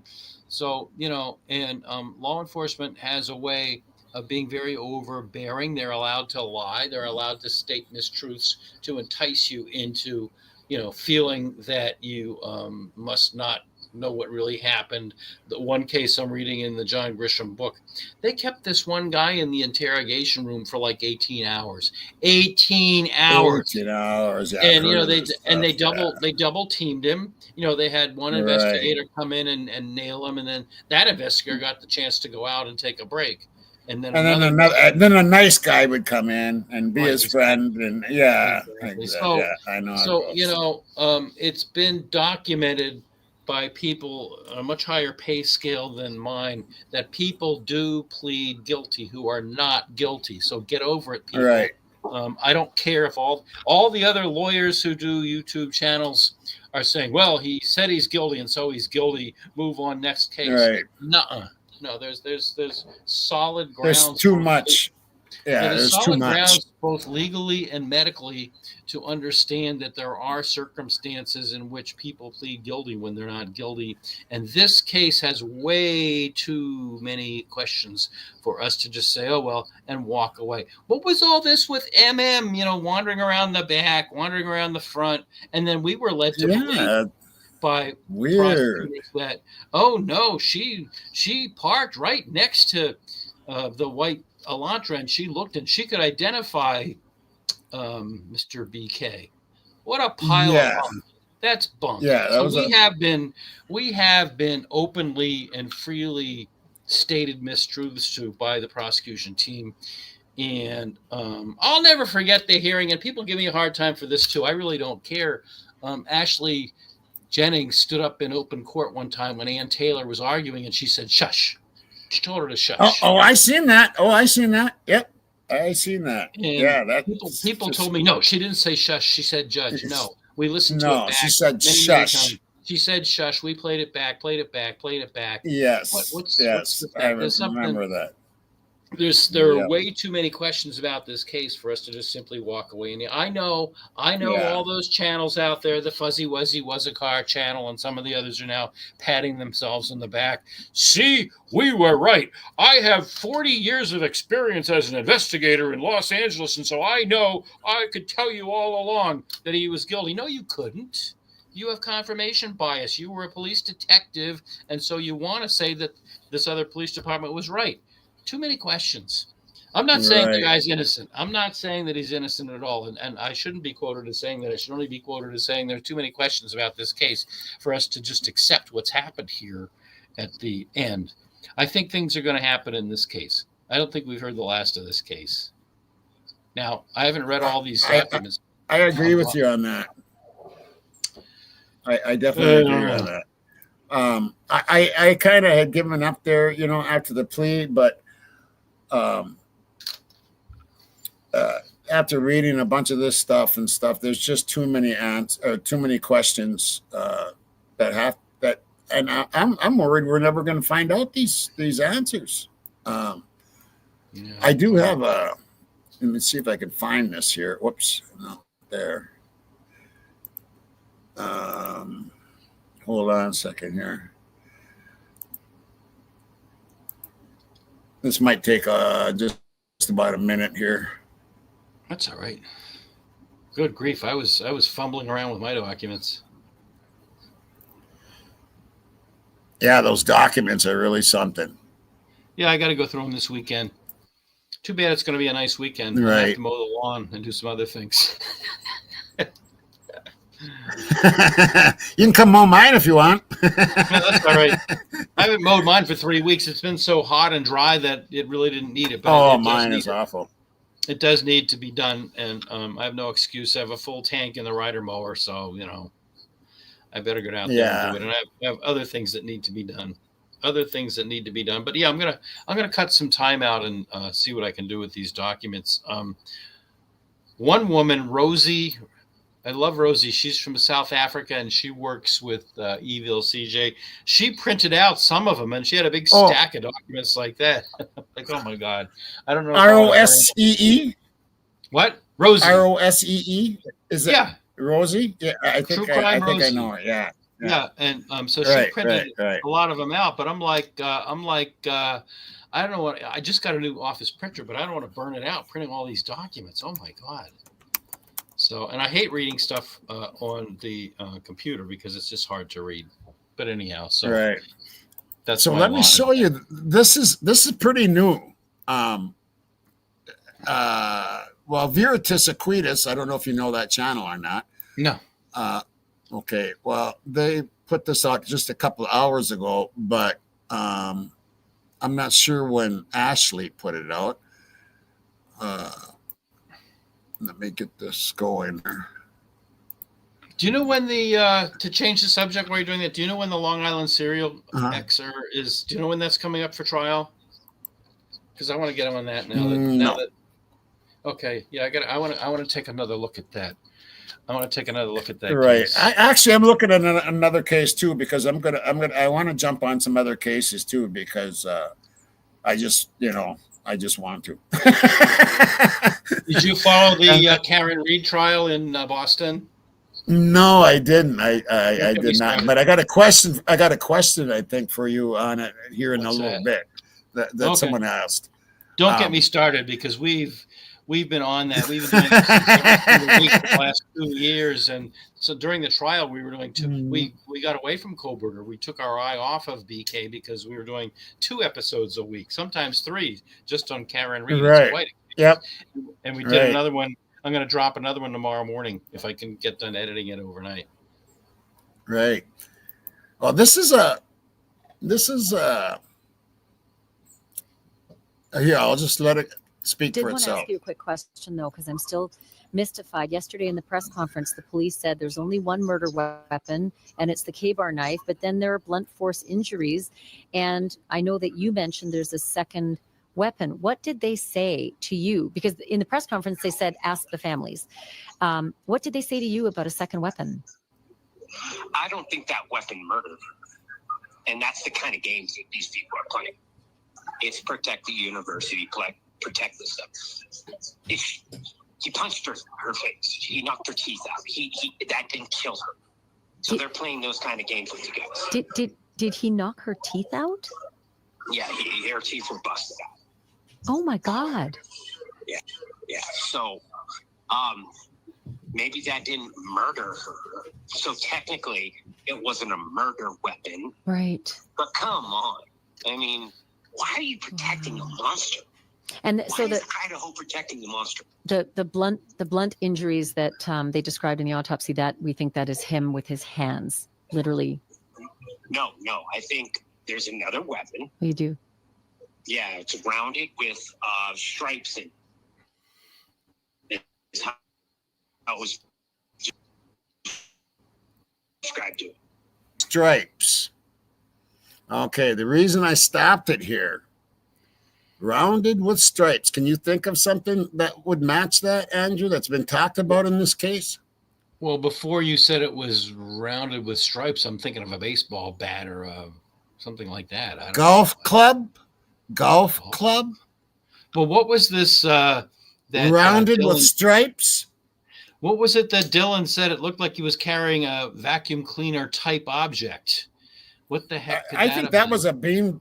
I think that was a beanbag gun because on the audio you can hear 3 shots, but I know guns fairly well, and either it's a gun that has like a homemade silencer on it, or it's a beanbag gun. They think he punched her in the face. I'm thinking there was a beanbag gun involved. How does somebody do all of that in like 12 minutes? I know. How does somebody do all that? I mean, exactly. No, I don't buy that. I mean, there are people that have said that he went into some kind of an animalistic rage, kind of like Ted Bundy did at the sorority in Florida. Yeah, but what this is showing me is that Steve is saying there's a second weapon. Right. There was a second weapon, and that it's round with stripes. Well, I know golf clubs on the handles and stuff, they'll have those stripes, and it's round. How do we know it had stripes? Who said that? Steve Gonzalez just said it. But where did he get that information? Well, that's another question all in itself. Is that in one of these documents that I haven't read yet, or is that just? I don't know. He's going to explain it. He's going to explain. All right. Okay. Rounded with stripes. Yeah, it was a rounded object that had stripes, so it bruised her with stripes around her mouth. So she started making noises, screaming. She woke up. They said she woke up. The blood pooled in a certain way to show that she was sitting up, and he kept punching her in her face and stabbing her in the top of her head. Jesus Christ, what an animal. Yeah, this is who they protect. And it's not the officers. It's not the investigators. It's Thompson. Thompson cares more about the university than he cares about the victims. Bill Thompson, the prosecutor. Yeah, Bill Thompson cares way more about the. And now this has gotten so bad in America that people have contacted us and said, there's laws in other states that says that if you are a campus police, you cannot investigate murders because we've seen historically that you're so compromised by this relationship with the university that you will not tell the truth. It's happened because yeah, that would be kind of a conflict of interest, wouldn't it? Andrew, wouldn't that be kind of a conflict of interest? Not only, yes, absolutely, no question about it, a conflict of interest, but also beyond their training. Aren't campus police, and don't they go around and yell at you for parking overnight when you're not supposed to and giving you tickets? Exactly. They're more like security guards. Yeah, more like security guards. Campus police do not have the training to be detectives in a homicide case. It's over. But yeah, no, I do get that point that he's making. I do get the point that he's making, that it's a conflict of interest because, and from the very start, what was Green doing? We talked about his book, months and months ago, where, he admitted that he was in those meetings with the police twice a day, and if he wasn't, he sent his second. I can't remember the guy's name, but the second in command. So if Green himself didn't go, the second in command, and that, to me, that was a conflict of interest from the very start. That was just one of those questions. Yeah. And the crazy thing is it didn't happen on university property. No, it was off campus, just off campus. It was off campus. So why is he, I could see if it was like at a campus house or, a sorority or fraternity or whatever, but off campus? Yeah, something shady. What is he doing there? And then they had, like you said, they had meetings there for months. So like Gonzalez is getting, I have a lot of sympathy for the man. I've talked to him. So and, so do I. And for the families, I have a lot of sympathy for the guy. I really do. I do too. Where's he getting this information though? I mean, I suppose they finally talked to him. I would think. Actually, they did. They finally talked to him just before the documents came out. Which another thing is, what do you think about the timing of releasing these documents while he is being sentenced?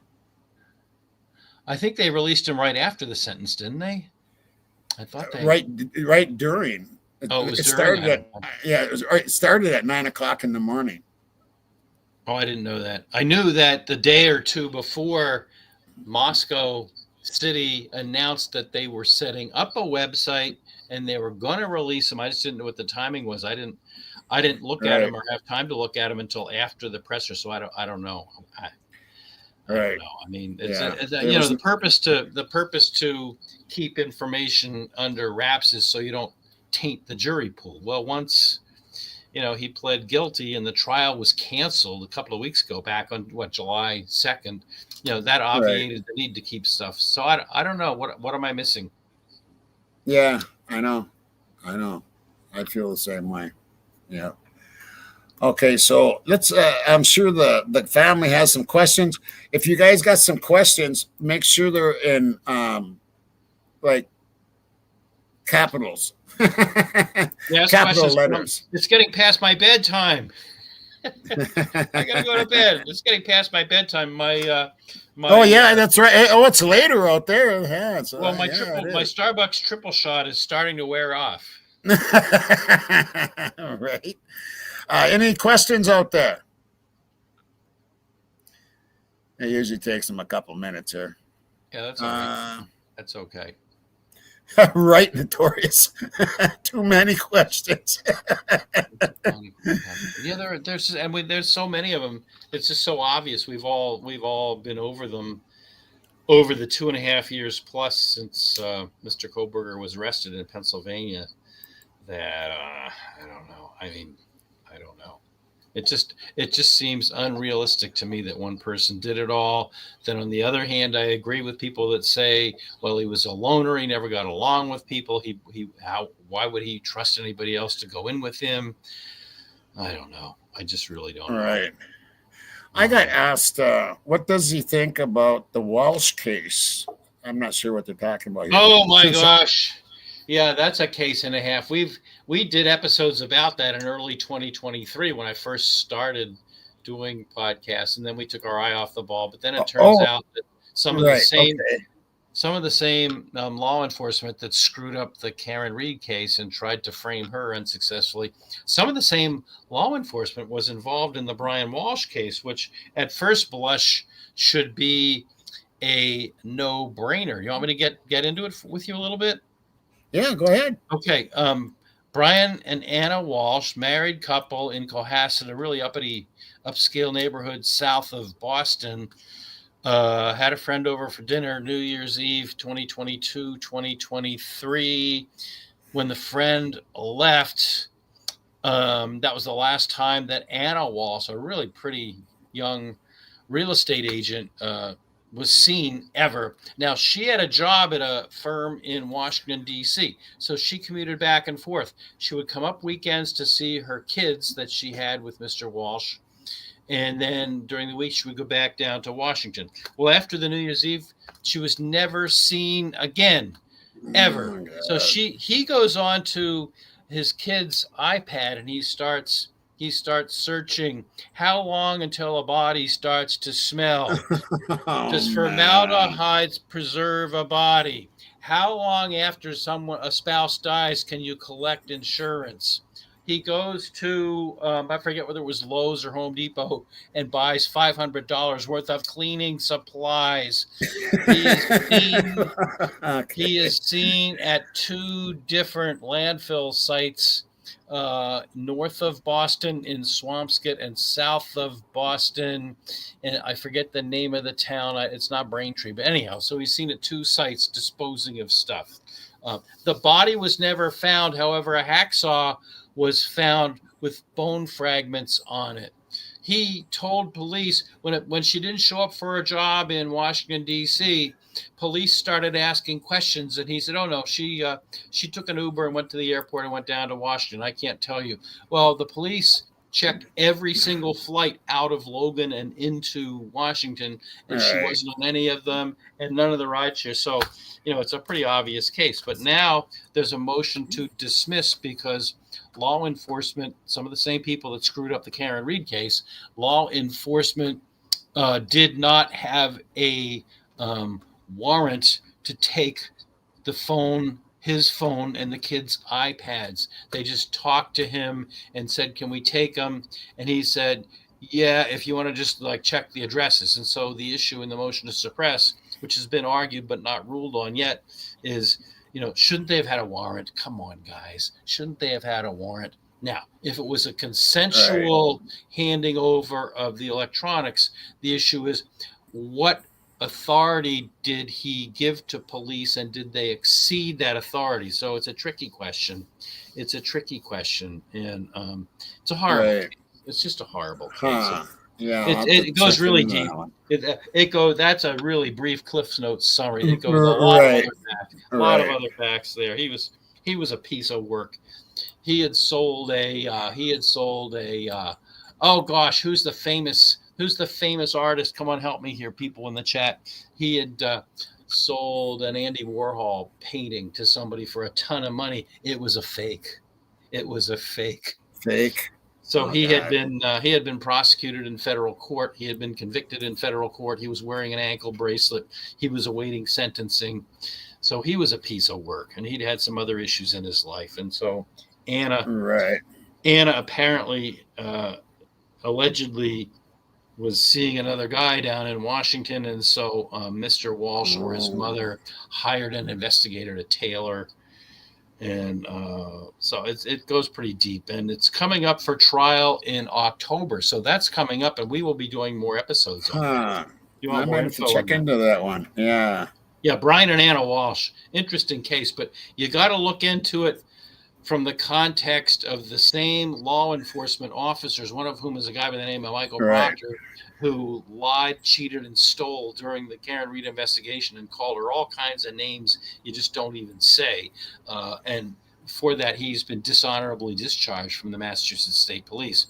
He and some of the other law enforcement that were involved in the Karen Reed case are involved in the Walsh case. That's why a lot of creators, including me, are kind of moving that way.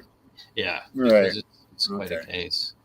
Right. Andrew, I'm gonna look into that one, and I'm looking into one that it's been on the books for 30 years. And what's that? It involves Minnesota and Iowa, and that's the Jody Husenstewart. I don't know anything about that. She's been missing for 30 years. She was a news anchor gal. Oh, yeah? That blonde news anchor. It made national news. Jody Husenstewart or something like that. Husenstewart, yeah. And I've been watching some stuff on her, and she was in Iowa. She was a news anchor, and she was going to go to work.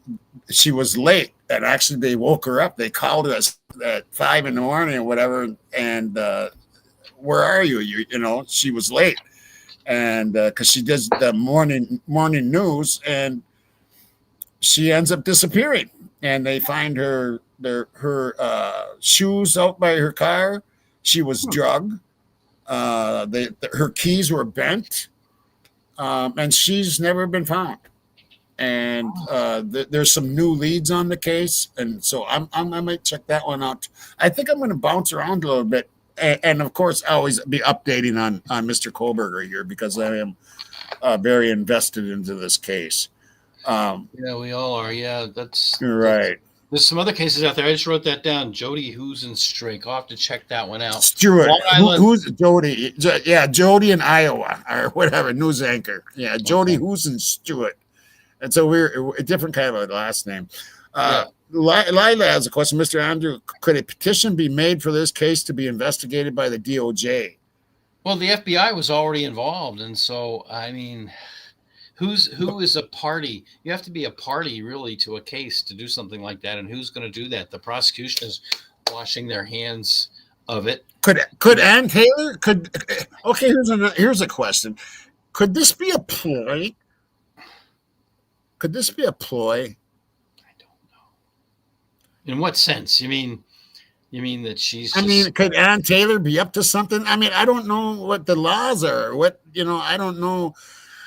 Come on now, Tommy Jew. We're not going down into the tunnels with this, are we? I mean, there's a theory that BK was working with the DEA, the Drug Enforcement Administration, checking out the drug traffic in and out of Moscow, Idaho, because there's a lot of drugs in and out of Moscow, Idaho. There is. And that as soon as he goes to jail, he'll disappear and he will go into the witness protection program. Is that the kind of thing you're saying to me? Because I don't know if that's true. Yeah, I'm just wondering if it's some kind of a ploy to buy more time because she wasn't getting the time to get. I just don't know why he pled guilty. I mean, I look at all this information in these documents and I'm going, there's so many unanswered questions here. It was also so sudden. It was so sudden. It really was. Sudden. It really was. And what happened? What happened that and why would he plead guilty and why would Ann Taylor allow him to? And I mean, although I earlier talked about that U.S. Supreme Court case where there is some wiggle room for an appeal, it's a tough, narrow window because, again, he's on record saying he was free and voluntary. He wasn't under any drugs. And yes, he did it. Right. And yes, he's pleading guilty because he did do it. So that's a tough thing for him to overcome. I don't know. I don't know. I know. There's that theory out there that he pled guilty so he has more time to investigate and show that he's innocent.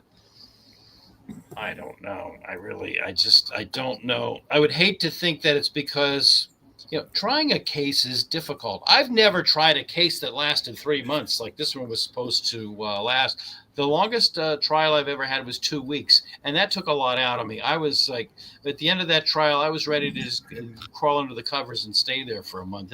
Trying a case it's very difficult. A lot of work goes into it in advance. The night before the trial, or I'll say me, I get jitters. I'll stay up all night pacing back and forth, doing my opening argument, going through the file, trying to make sure I've foreseen everything. So I would like to think that Ann Taylor didn't have the jitters and just wanted to get the thing settled and just wanted that moment. I'd like to think that that's not the case. I'd like to think that's not what happened, but I don't know. Me too. Because she had a staff. She had, 4 other attorneys. She had Eliza Massoth. She had Bicca Barlow. She had Jay Logston. And I think a whole staff of people. So. Right. It's not like she was on her own, so I don't know. I'd like to think that didn't play any part in it. I really don't. But before a trial, you're under a lot of stress. So I don't know.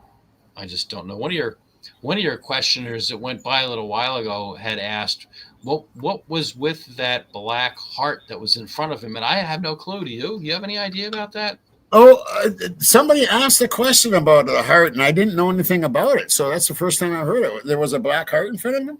Yeah, if you looked really closely, really closely on the table in front of him, to his left, our right, was a white piece of paper that I guess if you looked really close, you could make out a black heart on it. And I don't know. Like he made a heart with a pencil or something like that? No, it was printed. It was a printed thing. Oh, it looked like it came out of a printer. Yeah. Oh, that's weird. Isn't it? Oh, wow. Yeah, it is. I have no clue. I have no clue. Wow. My guess, and it's only a guess, and if your viewers know better, I hope that one of them would tell us. My guess is that it's some kind of a brochure about what to do after you're convicted. Your transition into prison, and that's just that was the cover of it. That's my stupid guess. If anybody has a better guess than that, Joe P just said it wasn't a heart. Well, what was it? Looked like a heart to me. And someone else said that it did too up there. What? That wasn't a heart? That it was a heart. Somebody said it was a heart. It was a heart. The first thing I seen, yeah. Yeah. One of your people just said it wasn't a heart. Well. Oh, yeah. To each. I didn't see it, so I can't say it was or not. Yeah, rewatch it. Coco asked, what do you think the national security risk could have been? Oh, did you see the snipers up top of the buildings? No. Yes, I have pictures of them. What? I have pictures of them. There were snipers on the buildings in that area outside the courthouse. I have pictures Are of you them. serious? I could send you the pictures. I have them on my phone. Oh my Yeah, we God. had do you know Sue Kopinski? No, I don't. Sue is someone who has been to all of these hearings, and when I noticed that she was at all of these hearings, and she's a frequent commenter of different people, I started contacting her, and she would come on my channel. She would actually go to some of the hearings, both in Moscow and down in Boise. So I would contact her, and she'd come on my channel and tell us what it was like being in the right. court. Oh yeah. And so she went to the sentencing hearing, and she got in line at 3:30 in the morning, but she still wasn't able to get in the courtroom. She was like number 52 or 57, so she couldn't get in the courtroom. But when she was outside, she took pictures of the buildings around there. There were snipers on top of the building. Hell? I'm kidding you not. I kid you not. I have pictures of them. That's crazy as hell. Well, our society is nuts. In case you hadn't noticed, our society has gone to hell. There's mall shootings and school shootings and just all kinds of crazy things. And people. And Idaho is known for their crap too. And I don't care about politics. I don't do politics. But somebody did take pot shots at Trump twice during his campaign, and so I mean, it's just going. So I guess they figured. Yeah, it's a crazy world out there. I guess they figured that it was time to have some security. And so, what was the national security risk? What could it have been? Well, there's just been so many types of speculation around this case that maybe they thought that there'd be a rush on the courthouse. I mean, the hatred for the defendant, the hatred for the convict is real. I mean, I'm sure you saw what Steve Gonsalves and Olivia Gonsalves and the mother. I mean, they were hard. They were furious, and so there must have been a feeling that there was some kind of a threat that somebody might go in and use a gun against BK. I mean, I don't know. Well, yeah. Oh yeah, you're one viewer just had the two Dems that were shot in Minnesota. Yeah, right here in Minnesota. Yeah. Yeah. It's not a good time in America right now. It's not a good time. No, it isn't. And I wish it would mellow out. I really, really do. I do too. I mean, I could care less about politics. I've been an independent my entire life. I hate both sides. So have I. Well, just if you disagree, chill. Disagree, then. Well, it seems like back in our day, and I think maybe you'll agree with this. My dad was always he liked to be middle of the road, and but there's always a little, middle of the road, little left, and then there's a little middle of the road, little right. But now it seems there's no middle of the road. It's either far right, far left, and maybe a little movement there, but there's not much. The old days where it was middle right or a middle left, and that's what it was. And after the election, say whatever you want during the election. I want this, you want that. We don't agree. But after the election, the theory was you're supposed to come together and work together for the better of the country or the state or the city, wherever you are. Right. Work together. Then when the next election rolls around, now we're enemies again. But you're supposed to come together and say, look, we agree. But that doesn't happen anymore. There's just hatred. And these children down in, there's 435 of them down in Washington. They're just like kids that wait until the night before the paper is due to start doing their research. They have these horrible sessions where they're up all night. How can they think clearly if they're up all night working on these, big, beautiful botch jobs? I mean, it's just ridiculous. Right. The country has come to just having children run it. I mean, and we're run by a bunch of children, and I see it in my state where, these knee-jerk politicians, every time somebody on the other side says something, they just immediately, slam them. I don't want you doing that. I want you working together for the good of the country. Right. I don't want you just spewing this. That's when things get done. That's when things get done, is when they can work together. Otherwise, it's just, Yeah, remember Tip O'Neill in Boston? See, I've been in Boston area for 50 years, but Tip O'Neill was left for his day, and Reagan was as far right. But the two of them, they would go out drinking. Afterwards. They were buddies. I mean, they would argue the budget. They would argue defense. They would argue social policy. I remember that. Yep, Tip O'Neill. Yep. We have pictures of Reagan in Boston in a bar with Tip O'Neill tipping a few. I forget the name of the bar in South. Cheers. And they would do no. That's more over on Charles. Tip O'Neill was on Cheers, though. Tip O'Neill was on Cheers. I do know that. Here's a little piece of trivia for you.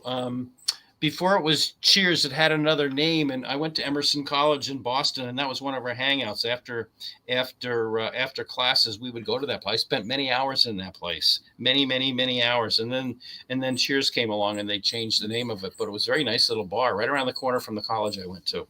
But anyhow, so my point was, back in Tip O'Neill's day, these guys, they recognized that they had differences on policy and, everything else, but they had to work together. So they did. And we don't really see that anymore. But anyhow, I don't know how we got so far off on politics. Yeah, I don't know either. Tip O'Neill, I haven't heard that name in a million years. Well, he was an icon in Boston, and they spent $1 billion building a new tunnel out to the airport, and they named it the Tip O'Neill Tunnel. Anyway, so right. That's what I wanted to do too. And there's I do believe that yes, that's your link right there. That's Andrew's link to his channel. If you have not subscribed to his channel, make sure you go subscribe. That's a particular episode, though. I don't know what episode that is, but anyhow, so I'm looking for other cases to dig into, and the Long Island serial killer is one.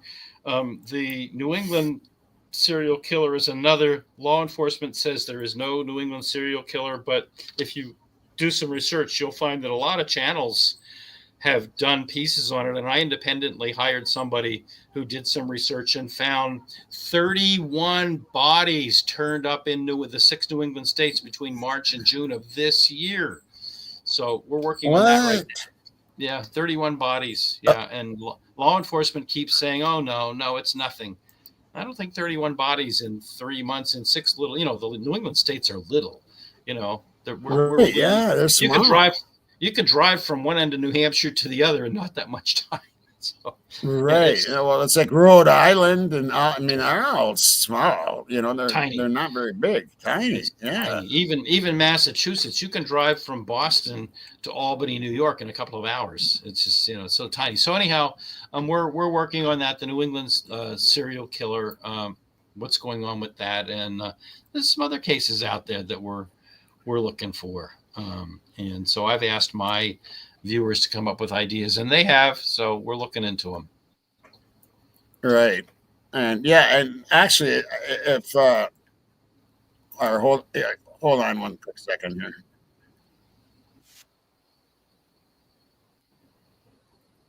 Oh, there we go. Okay. And I do get that too. And Look at what emails on that too, of what you would like me to cover besides Kohlberger, because I do want to jump around a little bit. I'm going Look what to Joe share. P said. Go ahead. Joe P. Yeah, Cindy. Okay. Jack brought all the victim's blood back to his apartment, even in his bathroom. Right. Right. Yeah. Yeah, I just there's too many questions that have to be answered and all that stuff. What I'm going to do though is I'm going to share a little bit of your last video. Oh no, which one? A little bit of it anyway, so people can see. So people can see where your channel is and everything. There we go. And here we are. And this is Andrew's channel here. And this is Kohlberger Victims Families See Subhuman Destined for Hell. And this was 2 days ago. So, but this is his channel right here. And let's give it a listen. Sentencing of Brian Kohlberger, as well as victim impact statements, are big news. And we're taking the opportunity to look back with a compressed timeline. Even though he pleaded guilty, our viewers are still skeptical. I am Andrew Myers, an attorney in Massachusetts and New Hampshire. This is About the Law, and joining me today again, Kelsey. How are you, Kelsey?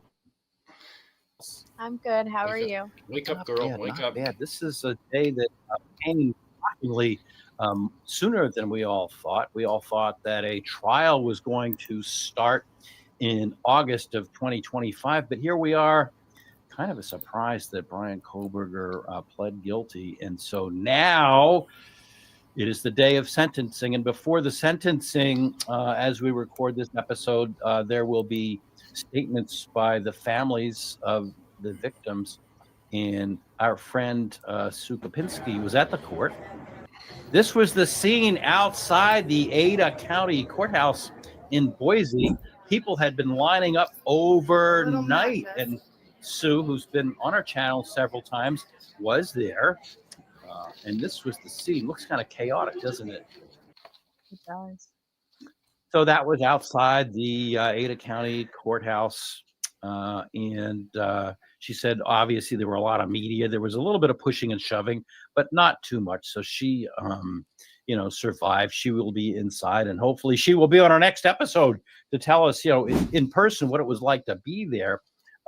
But before we go inside, our survey showed why people are still so skeptical about this whole thing.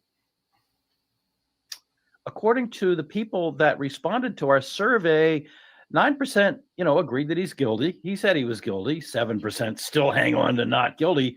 But by and large, the majority of the people that responded to our survey said, and 58% not guilty. Something's fishy. Did that surprise you? It kind of didn't surprise me because, this whole time, everybody's been saying that they didn't think he was guilty. I personally still think he is, but that he wasn't alone. Yeah, I kind of, the other attorneys, there are so many attorneys on YouTube who have done episodes on this case, and the ones I'm watching anyhow, unlike myself, are saying, well, he said that he is guilty, and so therefore he is guilty, and so we have to respect that, and he's guilty. I'm not there yet. I'm in category 5. There's just too many questions about the whole thing. There's just way too many questions. And so I'm going to buck the trend of all the other legal channels and say, I've got to see a lot more. I'm sorry. I've got to see a lot more. So let's go back now to our timeline. And we thought that the general time of the sentencing would be an appropriate time to just look back and do a quick, top 10 or 12 events that made this episode stand out. So we all remember. I think what I'm going to do is I'm going to do a whole episode just with this timeline. Madison Mogen, Kaylee Gonsalves, Ethan. I'm going to do a whole episode with just this timeline. I'm going to flesh it out a little bit. What's that, Andrew? I'm going to do a whole episode, I think, with just this timeline. I'm going to flesh it out a little bit, add a few things, because it's just the highlights. It's just the highlights. It doesn't get into a whole lot of detail. So I think, they say, I don't know if you've ever talked to these consultants that tell you what to do to have a successful YouTube channel. And one thing is to have evergreen content, not just like covering day by day coverage like we all do. So I think I'm going to do an evergreen. Right. Looking at the evergreen. Okay. Yeah, just like that. If anybody's ever interested in the every little brat.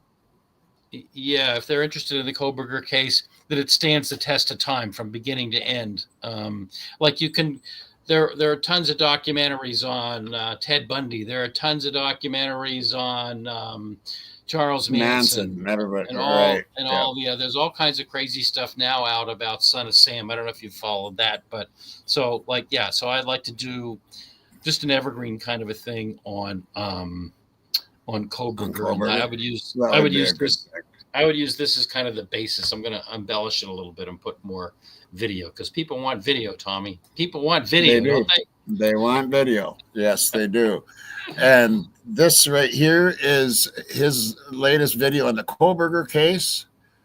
And you can check this out right here. Thank you. Thank you for the plug. This is the law office of Andrew D. Myers. Thank you. I'm just, I'm telling them that they can go and watch the rest of this, because I don't want to show the whole thing. No. That wouldn't be fair. So No, I think it goes on for like 45 minutes. Something Yeah, like we don't that. want to. Yeah, I don't want to go that long. Anyway, Yeah. I think that's probably it for about it for tonight. I think. Okay. Yes, it's past my bedtime. It's here in New England. I know you. Yeah, what time is it over there? It's gotta be 10:15. It's 10:15. 10:15. Oh yeah, an hour difference. Okay. All right. Okay, is that what it is? I Yeah. thought maybe 2 hours. Okay, 1 hour. All right. Tommy, thanks for the invite. Okay, so I love you, brother, and you take care, and thank you for being on, Andrew. And you did answer a lot of good questions. So that's Okay. yeah. I want to have you on my channel. I want to have you on my channel. Yeah. sometime. Okay. Just I'll yeah. All right. Just get Okay. a hold of Moonflower or me or whatever. Yep. Okay. You bet. Okay, Andrew, you take care, brother. You too. Be Rock well. out. Be well. All right. Yeah, all right. Take care. Rock and roll.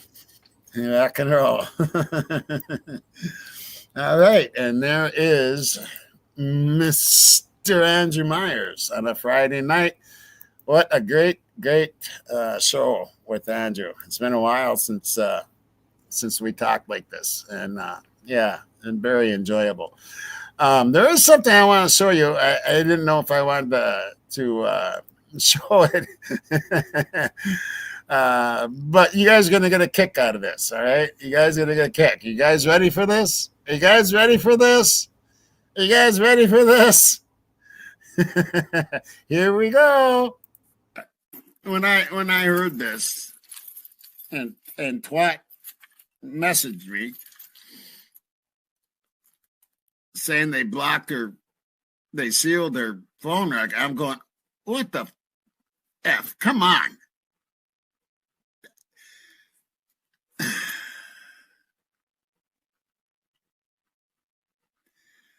Unbelievable. So what's next?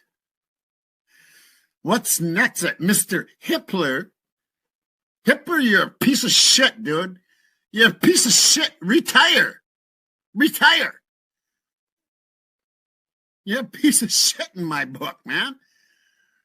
You think we both?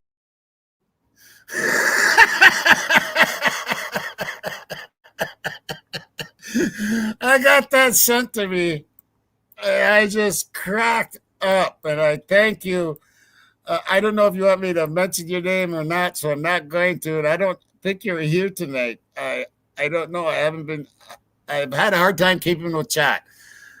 Thank God I got someone that helps me, and I want to thank the producer of putting up the questions and the comments and all that, because that isn't me doing that. Twat waffle. So, baby Tommy, right? I couldn't believe it, man. I got that and I opened that up. Then there's another half of it. I cut half of it out. The other half is Outcast. They did something with Outcast too. So I don't know if he's got it in his email or not. So, but yeah. Anyway, I hope you guys enjoyed this evening, and my subs, you're in my heart, my mods, my investigators, my producers, you are my soul. Andrew, thank you very much, and until next time, and this is a brand new one. Randy, I hope you're here. Randy, I hope you're awake. I hope you ate your steak already, because you're going to like this. I think you're going to like this. Rock and roll.